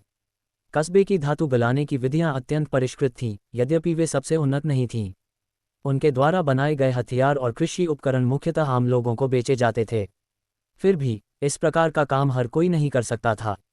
ये मिंग और उसके साथी धीरे धीरे सड़क पर चलते हुए आने जाने वाले लोगों को देख रहे थे। हालांकि कस्बा छोटा था, फिर भी दुकानों से भरा हुआ था और व्यापार खूब फल फूल रहा था। सड़क पर चलने वाले हर व्यक्ति के चेहरे पर सकारात्मक भाव था। हालांकि, अभी ज़्यादा दूर चलने से पहले ही ये मिंग ने 2 भिखारियों को देखा, एक बूढ़ा और एक जवान। वे दोनों काफ़ी साफ सुथरे कपड़े पहने हुए थे और एक कोने में बैठकर भीख मांग रहे थे। ये मिंग बहुत हैरान था। क्या किसी महासभ्यता में भी भिखारी हो सकते हैं? वह दोनों भिखारियों के पास गया और बूढ़े से पूछा, आप भीख क्यों मांग रहे हैं? भीख मांग रहे हो? बूढ़ा आदमी झट से उठ खड़ा हुआ और गुस्से से बोला, तुम किसे भिखारी कह रहे हो? मैं तो बस मुश्किल में हूं और मुझे मदद की ज़रूरत है, मैं भिखारी नहीं हूं। ये मिंग अवाक रह गया। वह जानता था कि नन्हे मृत्यु द्वारा किया गया आवंटन बहुत ही उचित था और तर्कसंगत रूप से ऐसे लोगों की कोई आवश्यकता नहीं होनी चाहिए जिन्हें दूसरों से मदद की ज़रूरत हो। इसके अलावा, अगर उसे सचमुच मदद की ज़रूरत होती, तो वह नन्हे मृत्यु से सहायता मांग सकता था। एक ही विचार से नन्हा मृत्यु जान जाता। लुओ बिंगजियन ने ताना मारते हुए कहा, हमारे यहाँ तुम जो कर रहे हो उसे भीख मांगना कहते हैं, और तुम एक भिखारी हो। बूढ़े भिखारी का चेहरा लाल हो गया, लेकिन अचानक उसे ये मिंग का चेहरा कुछ जाना पहचाना सा लगा। दोबारा देखने पर वह इतना डर गया कि धड़ाम से घुटनों के बल बैठ गया। प्रणाम, परम पूज्य देवदूत। 100 वर्षों में, ये मिंग की छवि लोगों के दिलों में गहराई से बस गई थी और उन्हें महान दिव्य पूज्य की उपाधि से नवाजा गया था। नन्हे तियान और नन्हे मृत्यु को भी दिव्य पूज्य की उपाधि प्राप्त थी। नन्हे मृत्यु को संरक्षक दिव्य पूज्य और नन्हे तियान को शाश्वत दिव्य पूज्य का दर्जा प्राप्त था। ये तीनों मार्शल दाओ महाद्वीप के सबसे प्रसिद्ध और व्यापक रूप से ज्ञात व्यक्ति थे। ये मिंग ने उदासीनता से कहा, उठो और मेरे सवाल का जवाब दो। तुम भीख क्यों मांग रहे हो? क्या तुम्हारे पास पैसे या खाने की कमी है? अब बूढ़े भिखारी ने बकवास करने की हिम्मत नहीं की और जल्दी से बोला, हे परम पूज्य, मुझे किसी चीज़ की कमी नहीं है। बात बस इतनी है कि 360 पेशे हैं और हर पेशे में कोई ना कोई काम करता है। अगर आप भीख मांगने का काम अच्छे से करें तो आमदनी कम नहीं है। ये मिंग ने सिर हिलाया और कुछ नहीं कहा। बूढ़ा भिखारी कुछ प्रतिक्रिया कर पाता उससे पहले ही वह गायब हो गया। पास ही में, समूह के बीच, फैंग शी ने कहा, जब लोग एक साथ इकट्ठा होते हैं तो स्वाभाविक रूप से सभी प्रकार के लोग और पेशे सामने आते हैं। यह मानवीय स्वभाव है, यहाँ तक कि एक महाशक्ति भी इसे नहीं बदल सकती। यह जरूरी नहीं कि बुरी बात हो, ये मिंग ने शांत भाव से कहा। जब सभी उद्योग फलते फूलते हैं और 100 विचारधाराएं आपस में प्रतिस्पर्धा करती हैं, तो अंततः अच्छे उद्योग और अंतर्दृष्टियां ही आगे बढ़ती हैं। भीख मांगने की यह कला, भले ही एक छोटा रास्ता हो, लेकिन इससे तुलना करके अन्य चीज़ों को समझा जा सकता है। समूह ने कुछ और स्थानों का दौरा किया और उनके अवलोकन के परिणाम बेहद संतोषजनक रहे। अंतरिक्ष समय के देववंश से तुलना करते हुए, ये मिंग ने महसूस किया कि वर्तमान मार्शल दाओ सभ्यता उनसे किसी भी तरह से कमतर नहीं थी।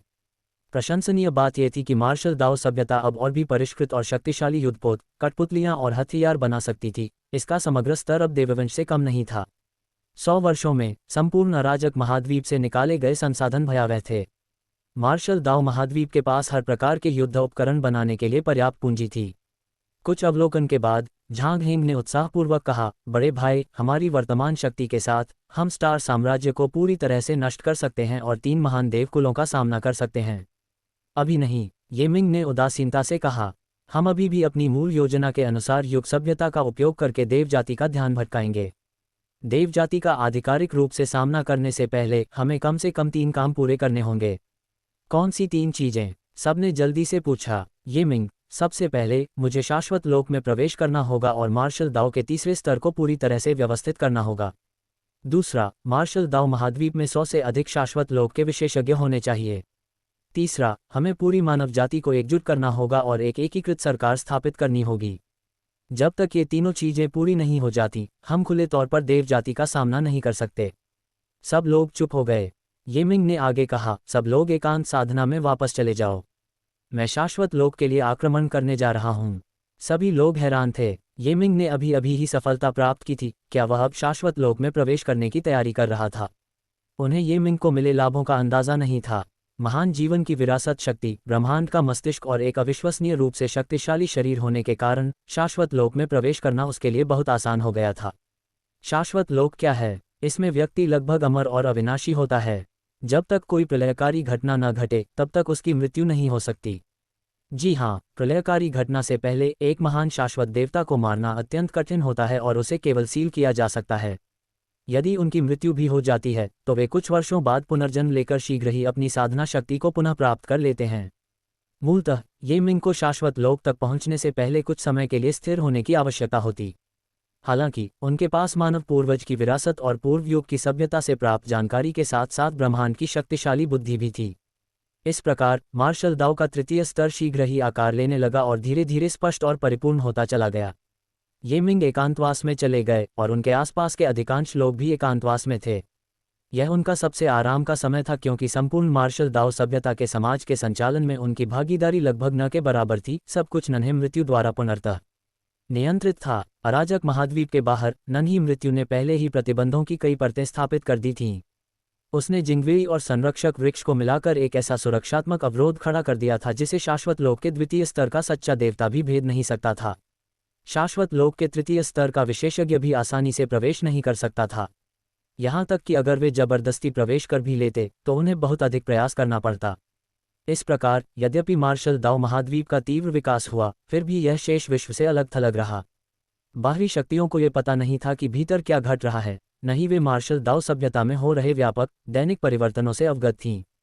ये मिंग के एकांतवास के दौरान वुकियानिंग के नेतृत्व वाली सेना ने लगातार कई विजय प्राप्त कर तारा साम्राज्य द्वारा अधिग्रहित दर्जनों महान लोगों पर कब्जा कर लिया था। तारा साम्राज्य चाहे कितना भी शक्तिशाली क्यों न हो, ऐसी शक्तिशाली सेनाओं के सामने वह कमजोर पड़ गया। इसके अलावा तारा साम्राज्य ने बहुत सारे क्षेत्रों पर कब्जा कर रखा था और उसकी सेनाएं बिखरी हुई थीं, जिससे वुकियानिंग को उन्हें घेरकर एक एक करके समाप्त करने का अवसर मिल गया। जैसे ही वुकियानिंग तेजी से आगे बढ़ी, निर्मल ऊर्जा की 3 धाराएं अमर दाओ महाद्वीप के आकाश में उठीं और 3 विशाल मायावी आकृतियों में विलीन हो गईं, जिनसे एक शाश्वत आभा निकली। अमर दाओ महाद्वीप ने अंततः 3 और शाश्वत महान देवताओं को जन्म दिया। इसके तुरंत बाद बौद्धपथ महाद्वीप पर बुद्ध प्रकाश की 3 किरणें उठीं, जो 3 बुधों में परिवर्तित हो गईं और उनसे एक शाश्वत आभा निकली। आश्चर्यजनक रूप से 3 और शाश्वत विशेषज्ञ पैदा हुए। फिर 15 मिनट से भी कम समय में एक अजीब जगह में एक दिव्य प्रकाश प्रकट हुआ और शून्य लोक में प्रकट होकर एक भव्य मायावी आकृति में बदल गया, जो बिल्कुल आधुनिक मानव सम्राट के रूप में थी। पता चला कि मानव सम्राट शांग वुलियांग भी संयोगवश इसी समय अनंत लोक में प्रवेश कर चुके थे। थोड़े ही समय में 7 शक्तिशाली आभाएं प्रकट हुईं, जिन्होंने संपूर्ण आयाम की स्थिरता को सीधे प्रभावित किया। आकाश और पृथ्वी कांप उठे, विभिन्न प्रकार की घटनाएं घटी, अमर संगीत बजने लगा और सुगंधित वर्षा हुई, जिससे पूरी दुनिया जागृत हो गई। इस भीषण हलचल ने उस आयाम की हर शक्ति को हिला दिया। तीनों महान देववंश थरथरा उठे, फिर भी उन्होंने कोई बड़ा कदम नहीं उठाया। यहाँ तक कि एकांत में रह रहे ये मिंग भी जानबूझकर बाहर आ गए, क्योंकि उन्हें कुछ गड़बड़ लग रही थी। इतने सारे लोग अचानक शाश्वत अवस्था में कैसे पहुंच गए? मानव सम्राट, जो हाल ही में शाश्वत शक्ति प्राप्त कर चुके थे, ने सर्वप्रथम ये मिंग से संपर्क किया। लेकिन अब तक स्वर्गीय दाओ महाद्वीप का अस्तित्व समाप्त हो चुका था। यदि ये मिंग ने लिटिल तियान को उनका मार्गदर्शन करने के लिए न भेजा होता तो नवगठित महान देवता उन्हें ढूंढ नहीं पाते। जब मानव सम्राट ने इस क्षेत्र में कदम रखा तो वह दंग रह गए। मार्शल दाओ सभ्यता का विकास उनकी कल्पना से भी परे था। ये मिंग ने झुककर कहा, पालक पिता, आपको शाश्वत स्वर्ग में प्रवेश करने पर हार्दिक बधाई। मानव सम्राट ने प्रशंसा करते हुए कहा, ये मिंग, तुमने मुझे चकित कर दिया। इसके अलावा मुझे लगता है कि तुम्हारी साधना शाश्वतता से बस एक बाल बराबर दूर है। साधना की बात करते हुए ये मिंग ने हाल ही में हुए सामूहिक आरोहण को याद किया और पूछा, पालक पिता, अमर दाओ महान लोक में 3 और बौद्ध महान लोक में 3 आरोहण हुए। आपके साथ मिलाकर ये लगातार 7 ऐसे लोग हैं जिन्होंने सफलता प्राप्त की है। क्या ये वास्तव में संयोग हो सकता है? मानव सम्राट ने दिल खोलकर हंसते हुए कहा, यह कोई संयोग नहीं है। मेरे दृष्टिकोण से ये सब आपसे जुड़ा हुआ है। ये मिंग ने पलकें झपकाईं, मुझसे जुड़ा हुआ है। मानव सम्राट, बिल्कुल सही। मुझे पहले इसका एहसास नहीं था, लेकिन वर्तमान मार्शल दाओ महाद्वीप और उसकी शक्तिशाली सभ्यता को देखकर मैं जानता हूं कि मानवता की गति पूर्ण हो चुकी है। मार्शल दाओ सभ्यता की स्थापना के क्षण ही हम सातों ने इसे भांप लिया और एक ही झटके में आगे बढ़ने का अवसर पा लिया। ये मिंग ने कभी कल्पना भी नहीं की थी कि सातों सफलताएं उसी पर निर्भर करेंगी। जैसे ही मानव सम्राट बोल रहे थे, अनंत नरक से एक दिव्य प्रकाश उठा जहां यूलिंग जियाओ निवास करती थी, वह भी ऊपर उठ गई थी और इस संक्षिप्त अवधि में 8वीं शाश्वत विशेषज्ञ बन गई थी। उसकी सफलता को देखते हुए ये मिंग ने आह भरी, मैंने कुछ समय और लो प्रोफाइल रहने की योजना बनाई थी, लगता है अब ये संभव नहीं है। मानव सम्राट ने मुस्कुराते हुए कहा, मानवता की गति पूर्ण हो चुकी है और भाग्य हमारे साथ है, तो हम अपनी रोशनी क्यों छिपाएं। फिर भी बौद्ध, कन्फ्यूशियस और दाओवादी विचारधाराएं जल्द ही अपनी चाल चलेंगी। ये तीनों शिक्षाएं मार्शल दाओ सभ्यता के विरुद्ध संघर्ष करेंगी। ये मिंग ने पूछा, पालक पिता, 3 महान सम्राटों के विश्व की क्या मंशा है। 3 सम्राटों के महान जगत में कोई निश्चित सभ्यता नहीं थी। ये मिंग का प्रश्न वास्तव में मानव सम्राट का दृष्टिकोण जानने के लिए था। मानव सम्राट होने के नाते वह और स्वर्ग सम्राट मिलकर किसी भी बात का निर्णय ले सकते थे। मानव सम्राट मुस्कुराए, मेरे विचार भी आपके विचारों से मिलते हैं। तीनों महान सम्राटों के साम्राज्य को मार्शल दाओ सभ्यता में समाहित कर लेना चाहिए। लेकिन तीनों सम्राटों का संबंध प्राचीन 3 सम्राटों से है, इसलिए हमें उनकी इच्छा जाननी होगी। ये मिंग ने कहा, आसानी से हो जाएगा। उन्होंने आकाश की ओर प्रणाम किया और एक विचार भेजा। ब्रह्मांड के मस्तिष्क से वे सहजता से तीनों सम्राटों से जुड़ सकते थे। एक पल से भी कम समय में उन्हें उनका जवाब मिला। तीनों सम्राट इस बात पर सहमत हैं कि तीनों सम्राटों का महान जगत पहले मार्शल दाओ सभ्यता विकसित कर सकता है, लेकिन फिलहाल इसे मार्शल दाओ महाद्वीप में विलय नहीं किया जाना चाहिए। मानव सम्राट ने सिर हिलाते हुए कहा, इस विचार से तीनों सम्राट निश्चित रूप से सही हैं। भविष्य में मार्शल दाओ सभ्यता सभी सभ्यताओं का केंद्र बननी चाहिए। यदि अन्य सभ्यताएं इसमें शामिल होती हैं, तो एकीकरण की यह विधि सर्वोत्तम है। ये मिंग ने सहमति जताते हुए कहा, तो हम तदनुसार आगे बढ़ते हैं। मानव सम्राट, दुर्घटनाओं को छोड़कर कन्फ्यूशियस, बौद्ध और अमर संप्रदाय जल्द ही महासभ्यता की ओर अग्रसर होंगे। मार्शल दाओ सभ्यता को उनके साथ उचित संबंध स्थापित करने चाहिए। ये मिंग, कन्फ्यूशियसवाद के ऋषि के साथ मेरा अच्छा कर्म संबंध है और मैं अमर दाओ के धन के देवता से परिचित हूँ। बौद्ध धर्म के संबंध में भी हमारे संबंध सौहार्दपूर्ण हैं। संबंध कितने भी अच्छे क्यों न हों, एक बार मूल हितों में टकराव हो जाए तो प्रतिस्पर्धा अपरिहार्य है, मानव सम्राट ने कहा। 4 महाशक्तियों के बीच संघर्ष निश्चित है। सत्ता में आने के बाद आपको तुरंत तीनों शिक्षाओं को वश में करना होगा। उन्हें वश में कर लें। बिल्कुल, उन्हें इस कदर वश में कर लो कि वे हृदय से आत्मसमर्पण कर दें। मानव सम्राट ने ये मिंग की ओर देखा। अमर लोक में प्रवेश करने के बाद तीनों शिक्षाओं को दबाना आसान हो जाएगा। इसके अलावा मार्शल दाओ सभ्यता उनसे कहीं अधिक उन्नत है। कुछ ही देर में यू लिंग जियाओ आ गई। उसकी आभा पूरी तरह बदल चुकी थी, उसकी शक्ति कई गुना बढ़ गई थी। ये मिंग को देखते ही वह मुस्कुराए, भाई मिंग, मैंने पहला कदम उठा लिया है, जल्दी करो। दूसरों को शायद लगे कि उसने उसे साधना करने के लिए प्रेरित किया था, लेकिन ये मिंग को ही पता था कि उसने उसे आगे बढ़ने के लिए प्रोत्साहित किया था ताकि वे संतान उत्पन्न कर सकें।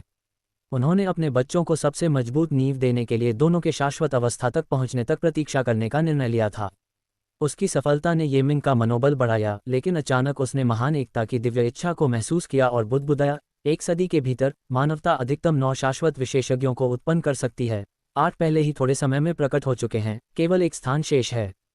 ये सुनकर यू लिंग जियाओ का चेहरा पीला पड़ गया। अगर कोई स्वार्थी व्यक्ति तुमसे पहले शाश्वत विशेषज्ञ बनने का मौका हथिया लेता है, तो तुम्हारा उत्थान 100 वर्षों तक अवरुद्ध हो सकता है।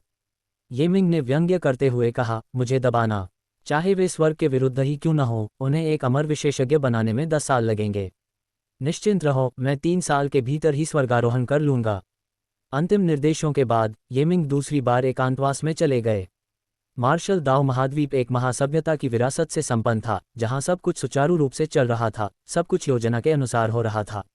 इसके निवासी निरंतर प्रतिभावान और शक्तिशाली व्यक्तियों का सृजन करते रहे और संपूर्ण मार्शल दाओ सभ्यता लगातार मजबूत होती गई। 1 वर्ष बाद एकांत साधना में लीन ये मिंग ने धीरे धीरे अपनी आंखें खोलीं। वह पूरी तरह से तैयार महसूस कर रहा था, सब कुछ तैयार था, बस पूर्वी हवा का इंतजार था।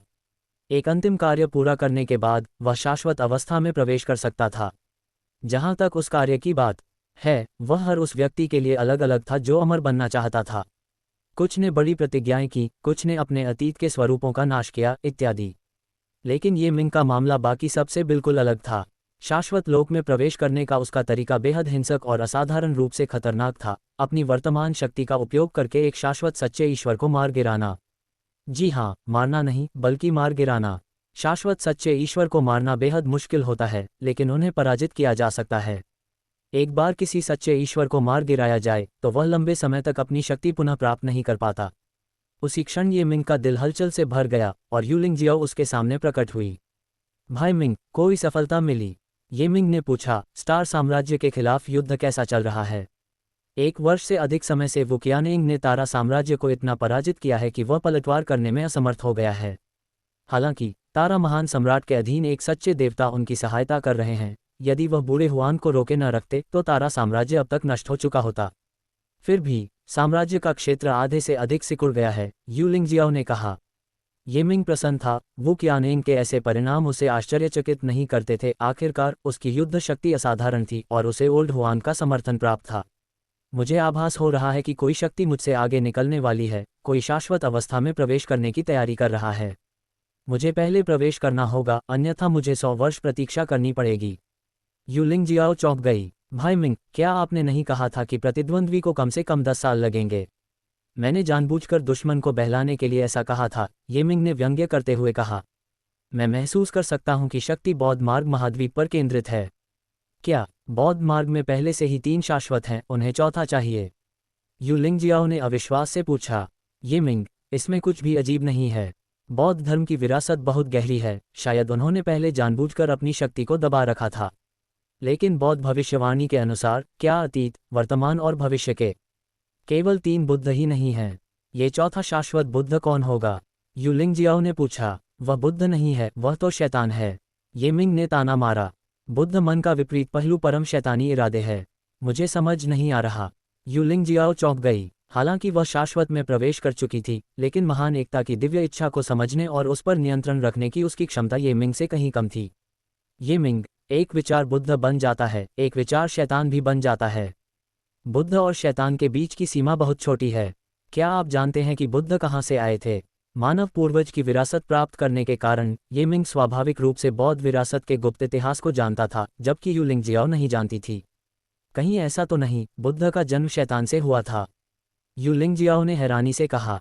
ये मिंग ने सिर हिलाया। बौद्ध मार्ग की स्थापना के समय इसे देव जाति के महान शत्रु राक्षस जाति के आधार पर बनाया गया था। संस्थापक चतुर थे। राक्षसों की साधना तकनीक प्राप्त करने के बाद उन्होंने यिन और यांग के सिद्धांत का उपयोग करके संपूर्ण राक्षसी कला को उलट दिया और इस प्रकार बुद्धत्व प्राप्त किया। तो बात ऐसी है। यूलिंग जियाओ को बात समझ आ गई। राक्षसी तकनीकों की प्रगति आश्चर्यजनक गति से होती है। यही वह जगह है जहां बौद्धों का भरोसा टिका हुआ है। दुर्भाग्य से वे एक बात भूल गए। एक बार जब कोई व्यक्ति शैतानी कलाओं में सफल हो जाता है तो वह बौद्ध मार्ग का सबसे बड़ा शत्रु बन जाता है। ये मिंग ने व्यंग्य किया। यूलिंग जियाओ, भाई मिंग, तुम कब सफलता हासिल करोगे? क्या तुम उस शैतान के सिर को पछाड़ पाओगे? स्वाभाविक रूप से आज ही मेरी पदोन्नति है, ये मिंग ने शांत भाव से कहा। लिंग जियाओ, मेरे साथ स्टार साम्राज्य के सच्चे देवता से मिलने चलो। यूलिंग जियाओ, क्यों? क्योंकि मैं उसे मार गिराऊंगा, ये मिंग ने एक एक शब्द करके कहा। उसी क्षण बौद्ध मार्ग महाद्वीप पर जहां 3 नवजात शाश्वत शक्तियां खड़ी थीं, 3 भयानक शाश्वत विशेषज्ञ उमड़ती हुई बुद्ध ऊर्जा के बीच एक घेरे में बैठे थे, जबकि उनके नीचे जमीन में खुदी हुई एक भव्य आकृति शैतानी ऊर्जा से व्याकुल थी। तीनों चेहरे अस्पष्ट थे, लेकिन उनके गंभीर भावों को महसूस किया जा सकता था। उनके केंद्र में एक युवक बैठा था, जिसके चारों ओर अगाध ऊर्जा का प्रवाह हो रहा था। असीम बुद्ध ऊर्जा उस भौतिक संरचना के माध्यम से अगाध ऊर्जा में परिवर्तित होकर युवक के शरीर में प्रवाहित हो रही थी। बुद्धों में से एक ने कहा, क्या हम इसमें सही हैं या गलत? एक बार जब ये राक्षस बन जाता है तो वह वास्तव में ये मिंग को 100 वर्षों तक दबा सकता है, लेकिन उन 100 वर्षों के दौरान हमें उसे नियंत्रित करने के लिए प्रयास करना होगा।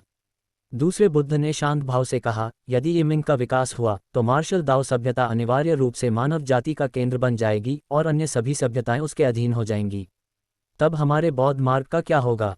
यद्यपि यह कदम जोखिम भरा है, फिर भी इसे उठाना आवश्यक है। इसके लाभ हानियों से कहीं अधिक हैं। तीसरे बुद्ध ने सिर हिलाया। जी हाँ, और इन 100 वर्षों के भीतर हम तीनों बुद्ध शक्ति का प्रयोग करके इस शैतान को परिवर्तित कर सकते हैं। एक बार जब हम सफल हो जाएंगे तो वह बौद्ध मार्ग का चौथा बुद्ध बन जाएगा, जिससे हमें बहुत शक्ति मिलेगी। बिल्कुल सही, दूसरे बुद्ध ने कहा। यदि वह बुद्ध बन जाता है तो वह सीधे शाश्वत द्वितीय अवस्था में प्रवेश करेगा। तब हमारा बौद्ध मार्ग निश्चित रूप से सभी सभ्यताओं का मार्गदर्शन करेगा और मानव जाति का मूल आधार बनेगा। प्रथम बुद्ध ने धीरे से आह भरी और कहा, यद्यपि आपकी बात में योग्यता है तो मार्शल आर्ट सभ्यता के मूल सभ्यता बनने में क्या बुराई है।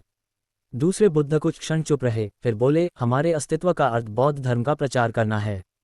मैं तो बस अतीत का एक प्रतिबिंब हूँ। इस संसार में मेरे कुछ ही वर्ष बचे हैं, जिसके बाद मेरा अस्तित्व समाप्त हो जाएगा। यदि मैं ये कार्य पूरा नहीं करता तो मेरी इच्छा शांत नहीं होगी। तीसरे बुद्ध ने कहा, मैं वर्तमान बुद्ध हूँ। मेरे लिए केवल तभी जब बौद्ध सभ्यता एक मूल सभ्यता के रूप में विकसित हो जाएगी, तभी मुझे द्वितीय शाश्वत लोक या यहाँ तक कि तृतीय शाश्वत लोक में प्रवेश करने का अवसर मिलेगा।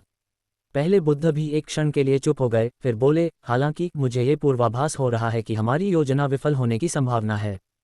प्रथम बुद्ध भविष्य के बुद्ध थे। यद्यपि वर्तमान में हस्तक्षेप करने की उनकी क्षमता बहुत कमजोर थी, फिर भी उन्हें भविष्य की घटनाओं का सूक्ष्म पूर्वाभास था। कोई भी उनके शब्दों पर अविश्वास करने का साहस नहीं करता था। इसलिए वर्तमान बुद्ध और भूतकाल के बुद्ध फिर से चुप हो गए। काफी देर बाद भूतकाल के बुद्ध ने पूछा, आप क्या सुझाव देते हैं। भविष्य के बुद्ध ने कहा, मैं भी भविष्य का ही एक प्रतिबिंब हूँ। मेरा अस्तित्व 10 वर्ष से अधिक नहीं होगा। 10 वर्ष बाद मैं गहरी नींद में सो जाऊंगा और फिर 330,000 वर्षों बाद मानव जगत में पुनर्जन्म लूंगा। मेरी राय में आज को ही सीमा मान लीजिए। यदि ये मिंग आज इस सीमा को पार नहीं कर पाता है तो हम योजना के अनुसार आगे बढ़ेंगे। यदि ये मिंग आज इस सीमा को पार कर लेता है तो हम इस राक्षस का वध करेंगे और मार्शल आर्ट सभ्यता के प्रति निष्ठा की शपथ लेंगे ताकि भविष्य की परेशानियों का निवारण हो सके। तीनों बुद्ध आखिरकार महान ज्ञान के प्रतीक थे और उन्होंने शीघ्र ही सब कुछ तय कर लिया। असीम तारामंडल में वुकियानइंग की सेना ने अपने युद्धपोतों को पंक्तिबद्ध करके स्वयं को व्यवस्थित किया। एक भयानक विनाशकारी भावना तारा साम्राज्य के ग्रह तारा महाद्वीप पर केंद्रित थी। यह 1080 विशाल ग्रहों से निर्मित एक महामहाद्वीप था। ये 1080 विशाल ग्रह मूल रूप से 1080 विशाल तारे थे, जो बाद में सभी विशाल ग्रहों में परिवर्तित हो गए और फिर तारा निर्माण के माध्यम से एक महामहाद्वीप में विलीन हो गए। वर्षों से स्टार साम्राज्य ने दक्षिण और उत्तर में अभियान चलाकर विभिन्न स्थानों से बड़ी संख्या में लोगों को लूटा और उन्हें स्टार महाद्वीप में बसाया। विशेष रूप से तारा सागर की आबादी, वर्तमान में उनमें से लगभग 2/3 को जबरन स्टार महाद्वीप में स्थानांतरित कर दिया गया है। आंतरिक तारा संरचना अभी भी समय समय पर सक्रिय रहती है और कुछ विशाल ग्रहों और यहाँ तक कि तारों को भी निगल जाती है। तारा महाद्वीप की आबादी अब 1 क्वाड्रिलियन से भी अधिक हो गई थी। इसके संसाधन भी प्रचुर मात्रा में थे और यह धीरे धीरे एक महासभ्यता के रूप में विकसित हो रहा था। वुकियानिंग ने कुछ समय तक तारा महाद्वीप को घेर रखा था, लेकिन दुर्भाग्यवश वह इसे भेदने में असमर्थ रही। इसका कारण ये था कि तारा साम्राज्य की ओर एक शाश्वत सच्चे देवता तैनात थे। ओल्ड हुआंग ने कई प्रयास किए लेकिन उन्हें वश में करने में असफल रहे और इस प्रकार दोनों पक्षों के बीच गतिरोध बना रहा। प्रमुख पोत पर वुकियानइंग का चेहरा उतरा हुआ था। वर्तमान गतिरोध मार्शल आर्ट्स महाद्वीप के लिए अनुकूल नहीं था और वह एक निर्णायक मोड़ की तलाश में थी। अचानक उसके बगल में बैठे ओल्ड हुआंग ने हंसते हुए कहा, वे आखिरकार आ ही गए। एक पल में ये मिंग और यू लिंग जियाओ प्रकट हो गए। वुकियानिंग बेहद खुश हुई। उसने तुरंत राहत की सांस ली और महसूस किया जैसे उसके कंधों से एक बड़ा बोझ उतर गया हो। ये मिंग ने दोनों को सिर हिलाकर पूछा, हालात कैसे हैं। बूढ़े हुआंग ने कंधे उचकाते हुए कहा, मैं उस दूसरी तरफ के सच्चे देवता को जानता हूँ। उसका नाम दुवान कोंग है। उसकी शक्ति बहुत अधिक नहीं है, लेकिन वह सतर्क और चालाक है। हमेशा मुझसे सीधे टकराव से बचता है, लेकिन जैसे ही वुकियानिंग हमला करेगी, वह हमले को रोकने के लिए कोई न कोई चाल चलेगा। ये मिंग को युद्धक्षेत्र में शाश्वत सच्चे ईश्वर के प्रभाव का पूरा ज्ञान था और इसी कारण दोनों पक्ष गतिरोध में थे।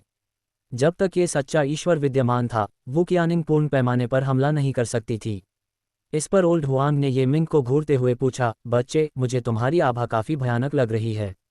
मैं भी तुम्हें वश में करने की गारंटी नहीं दे सकता। ये मिंग ने हल्की सी मुस्कान के साथ कहा, बूढ़े हुआंग, मानव जाति ने 8 अमर प्राणियों को जन्म दिया है। आपने इसे जरूर महसूस किया होगा, है ना? ओल्ड हुआंग, बेशक मुझे इसका आभास हो गया था। यह मामला शायद आपसे ही जुड़ा है। मार्शल दाओ सभ्यता का भाग्य इतना शक्तिशाली है कि वह मानवता को विकास के लिए पूंजी प्रदान कर सकता है। हालांकि 100 वर्षों के भीतर मानवता अधिक से अधिक 9 अमर प्राणियों को ही जन्म दे सकती है। क्या आप यहाँ कोई सफलता प्राप्त करने आए हैं?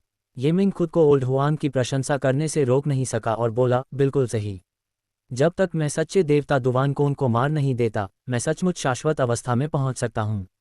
बूढ़े हुआंग को आश्चर्य नहीं हुआ। वह बस मुस्कुराए और बोले, बड़ी हिम्मत। लेकिन तुम चाहे कितने भी शक्तिशाली क्यों न हो, आखिर तुम अमर तो हो नहीं। दुवान कोन को मारना बेहद मुश्किल होगा। अगर आप मुझे भी शामिल कर लें तो क्या होगा? अचानक एक आकृति प्रकट हुई जो बिल्कुल ये मिंग जैसी दिखती थी। ये सृजन का दिव्य उपकरण था जो 3 नोक वाले दोधारी ब्लेड से रूपांतरित हुआ था। ओल्ड हुआंग ने आश्चर्य से कहा, आपकी आभा वास्तव में इतनी भयानक है कि मुझे भी डर लगने लगा है। ये मिंग, एकांतवास से पहले मैं उसे पूरी तरह से नियंत्रित नहीं कर पाता था, लेकिन अब कर सकता हूँ। इतना कहते ही अवतार अचानक चमक उठा और ये मिंग में विलीन हो गया, एक ही व्यक्ति बन गया। पलक झपकते ही ये मिंग एक हथियार में परिवर्तित हो गया, एक तीव्र आभा उसके सामने से गुजरी। लेकिन अगले ही पल वह तुरंत फिर से वश में हो गया। बूढ़े हुआंग ने विलाप करते हुए कहा, मनुष्य और शस्त्र एक रूप। यदि यह सृजनात्मक दिव्य यंत्र तुम्हारे अपने हाथों से न बना होता तो तुम इसे न बना पाते। मेरी धारणा में केवल द्वितीय शाश्वत क्षेत्र के महाशक्तिशाली लोग ही मनुष्य और शस्त्र को एक रूप बना सकते हैं। समय आ गया है, ये मिंग ने कहा, फिर अपना पैर पटका और युद्धपोत से बाहर निकलकर विशाल तारामंडल में प्रकट हो गया। उसकी आभा शक्तिशाली नहीं थी, फिर भी उसने सच्चे देव डुआनकोन का ध्यान आकर्षित कर लिया। सच्चे देव डुआनकोन एक युवक के रूप में दिखाई देते थे और वास्तव में वे एक युवा देव थे जिन्होंने हाल ही में देवत्व प्राप्त किया था। उनके बगल में तारा सम्राट खड़े थे जो रेंगते हुए कीड़े की तरह विनम्र थे। स्टार सम्राट ने भी ये मिंग को भांप लिया और तुरंत कहा, हे भगवान, ये व्यक्ति मार्शल आर्ट्स महाद्वीप का नेता है जिसका नाम ये मिंग है। वह अचानक इस समय प्रकट हुआ है, मुझे आश्चर्य है कि वह क्या साजिश रच रहा है। सच्चे भगवान दुवानकोन ने उपहास करते हुए कहा, वह तो मौत को बुला रहा है। हालांकि स्टार सम्राट थोड़ा असहज हो गया और बोला, सच्चे भगवान, आपको जोखिम नहीं लेना चाहिए। इस बच्चे का प्रकट होना एक साजिश हो सकती है। सच्चे ईश्वर दुवानकोन ने ठंडे स्वर में कहा, तुम कुछ नहीं जानते। अमर बने बिना वह मेरी नज़रों में महज एक चींटी है। जहां तक मुझे पता है वह 8 नवस्थापित अमरों में से नहीं है। इसके साथ ही स्टार सम्राट के दोबारा बोलने का इंतजार किए बिना सच्चे देवता डुआनकोन ये मिंग के सामने प्रकट हो गए। ये मिंग के प्रकट होने के आधे घंटे से भी कम समय के भीतर दुवानकोन 100 कदम की दूरी पर आकर खड़ा हो गया। उसने ये मिंग को घूरते हुए ठंडे स्वर में कहा, ये मिंग, तुम ही हो मार्शल आर्ट सभ्यता के नेता। ये मिंग ने अपनी बाहें मोड़ी, दूसरे पक्ष को ध्यान से देखा और कहा, वो मैं हूं। दुवानकोन ने सिर हिलाते हुए कहा, मैं तुम्हें एक मौका देता हूं। अगर तुम देव जाति के अधीन आने को तैयार हो तो मैं तुम्हें देव जाति का सदस्य बनाने पर विचार कर सकता हूं। तुम्हें पता है, ये बहुत बड़ा सम्मान है। ये मिंग हंसते हुए बोला, ये कैसी घटिया देववंशी जाति है। तुम लोग खुद को बहुत ऊंचा समझते हो। सुन लो, मैं तुम्हें मारने आया हूं। इसके साथ ही उसने एक कदम आगे बढ़ाया और उसके हाथ में मौजूद समय और स्थान की तलवार ने हल्के से वार किया। एक भीषण गर्जना के साथ 10,000 मील के दायरे में मौजूद अंतरिक्ष समय छिन्न भिन्न हो गया और उसमें केवल दुवानकोन और ये मिंग ही शेष रह गए। इस क्षण ये मिंग समय और स्थान की तलवार की पूरी शक्ति का प्रयोग कर सकता था, जिससे अंतरिक्ष समय तुरंत कट गया और सच्चे देव दुवानकोन के लिए भागना असंभव हो गया। ये मिंग की क्षमताओं को देखकर दुवानकोन का चेहरा पीला पड़ गया और उसने तीखे स्वर में कहा, अच्छी तकनीक, लेकिन दुर्भाग्य से तुम अमर नहीं हो। ये कार्य तो सरासर मौत को दावत देना है। उसके बोलने से पहले ही सच्चे ईश्वर दुवानकोन ने आकाश की ओर इशारा किया और एक शक्तिशाली इच्छाशक्ति ने अद्वितीय महान दाव से संवाद स्थापित किया। एक विशाल और शक्तिशाली इच्छाशक्ति सीधे ये मिंग के सिर पर उतरी। इस इच्छाशक्ति में शाप, दंड और दमन जैसे विभिन्न प्रभाव समाहित थे। हालांकि इस विशाल दिव्य शक्ति के सामने ये मिंग ने बस अपना हाथ हिलाया और वह दिव्य शक्ति धुएं की तरह गायब हो गई। दरअसल उसने भी अद्वितीय महाशक्ति से संवाद स्थापित कर लिया था। यदि वह दीर्घायु सर्वोच्च क्षेत्र का कोई साधारण व्यक्ति होता तो संभवतः अद्वितीय महाशक्ति द्वारा उसका तुरंत नाश हो जाता, क्योंकि महाशक्ति से संवाद स्थापित करने की उसकी क्षमता ये मिंग की तुलना में कहीं कम थी। अपना हमला नाकाम देखकर सच्चे देवता दुवानकोन बेहद चौंक गए। इस नतीजे से साबित हो गया कि ये मिंग की ताकत वाकई उनसे कम नहीं थी। अब वे लापरवाही करने की हिम्मत नहीं कर रहे थे। उन्होंने धीरे से अपनी दाहिनी हथेली खोली और उसमें एक मोती प्रकट हो गया। इस मनके को देखते ही ये मिंग की आंखें चमक उठीं। वह ज्ञानी था और उसने इस मनके को सृष्टि का एक दिव्य उपकरण, 1000 भ्रमों का मोती के रूप में पहचान लिया। 1000 भ्रमों का मोती ऐसी माया उत्पन्न कर सकता था जो वास्तविकता से अविभाज्य होती थी, जिससे शत्रुओं को उस माया में फंसा लिया जाता था जहां वे तब तक फंसे रहते थे जब तक कि वे धूल में न मिल जाते। इसलिए जैसे ही ये मिंग ने 1000 इल्यूशंस पल को देखा, वह समझ गया कि वह अपने प्रतिद्वंद्वी को इसका इस्तेमाल करने नहीं दे सकता। अतः उसने समय और स्थान की तलवार उठाई और सीधे उसकी ओर वार किया। ये तलवार समय और स्थान में स्थिर हो गई, जिससे सच्चे देवता दुवानकोन के लिए इससे बचना असंभव हो गया। उसके पास इसका सीधा सामना करने के अलावा कोई चारा नहीं था। इसलिए 1000 इल्यूशंस पल को सक्रिय करते हुए उसने एक उंगली बढ़ाकर समय और स्थान की तलवार को झटका दिया। पलक झपकते ही 1000 इल्यूशंस पल असीम मायावी प्रकाश से भर उठा, लेकिन डुआनकोन समय और स्थान की तलवार को हिलाने में असफल रहा। उसे केवल एक अजीब सी शक्ति का आभास हुआ जो उसे एक विचित्र अंतरिक्ष समय में खींच रही थी और उसे बाहरी दुनिया से पूरी तरह अलग कर रही थी। पता चला कि ये मिंग ने अंतरिक्ष समय निष्कासन नामक एक शक्तिशाली दावकला का प्रयोग किया था। इस दावकला के लिए अत्यंत शक्तिशाली जादुई शक्ति और समय स्थान की तलवार जैसे सर्वोच्च दिव्य हथियार के सहयोग की आवश्यकता थी। इस प्रकार पल भर में डुआनकोन को ये मिंग द्वारा निर्मित निष्कासित अंतरिक्ष समय में कैद कर दिया गया। फिर उसकी हथेली में आंख के आकार का एक प्रकाश का गोला प्रकट हुआ जो लगातार बदल रहा था। ये निर्वासित अंतरिक्ष समय का साकार रूप था। उसने प्रकाश के गोले को पकड़ा, फिर धीरे से दबाया और प्रकाश का गोला फट गया, शून्य में विलीन हो गया। इसी क्षण ओल्ड हुआंग और यू लिंगजियाओ दोनों प्रकट हुए। दोनों के चेहरे पर भारी आश्चर्य के भाव थे। यू लिंगजियाओ ने पूछा, भाई मिंग, डुआनकोन कहाँ है? ये मिंग ने हल्की सी मुस्कान बिखेरी, समय और स्थान की तलवार को एक तरफ रख दिया और कहा, मेरी दावकला द्वारा डुआनकोन को एक ऐसे आयाम में निर्वासित कर दिया गया है जहां कोई नहीं पहुंच सकता। क्या वह वापस आ सकता है? यू लिंगजियाओ ने पूछा। नहीं, ये मिंग ने कहा, अभी अभी जो प्रकाश का गोला था वही उसके वापस आने का एकमात्र रास्ता था, लेकिन मैंने उसे पहले ही नष्ट कर दिया है। बूढ़े हुआंग ने प्रशंसा के साथ कहा, तो जब तक वह आत्महत्या नहीं कर लेता डुआनकोन के वापस लौटने का कोई रास्ता नहीं है। बिल्कुल सही, ये मिंग ने कहा, अगर वह आत्महत्या नहीं करता है तो वह हमेशा के लिए उसी अंतरिक्ष समय में रह सकता है। इसके विपरीत आत्महत्या करने के बाद वह अपने जीवन के प्रभाव का उपयोग करके जल्दी से पुनर्जीवित हो सकता है। अपनी बात पूरी करने से पहले ही उसने अचानक आश्चर्य का भाव दिखाते हुए कहा, ये डुआनकोन वाकई एक निर्णायक व्यक्ति है। कितना समय बीत गया और उसने आत्महत्या कर ली। उसी समय यू लिंगजियाओ और ओल्ड हुआंग दोनों ने ये मिंग के शरीर से एक शक्तिशाली आभा का अनुभव किया और वे दोनों पीछे हट गए, क्योंकि वे जानते थे कि डुआनकोन की आत्महत्या के साथ ये मिंग ने एक अमर प्राणी को मार गिराया था जिससे उसे अमर बनने की सीढ़ी मिल गई थी।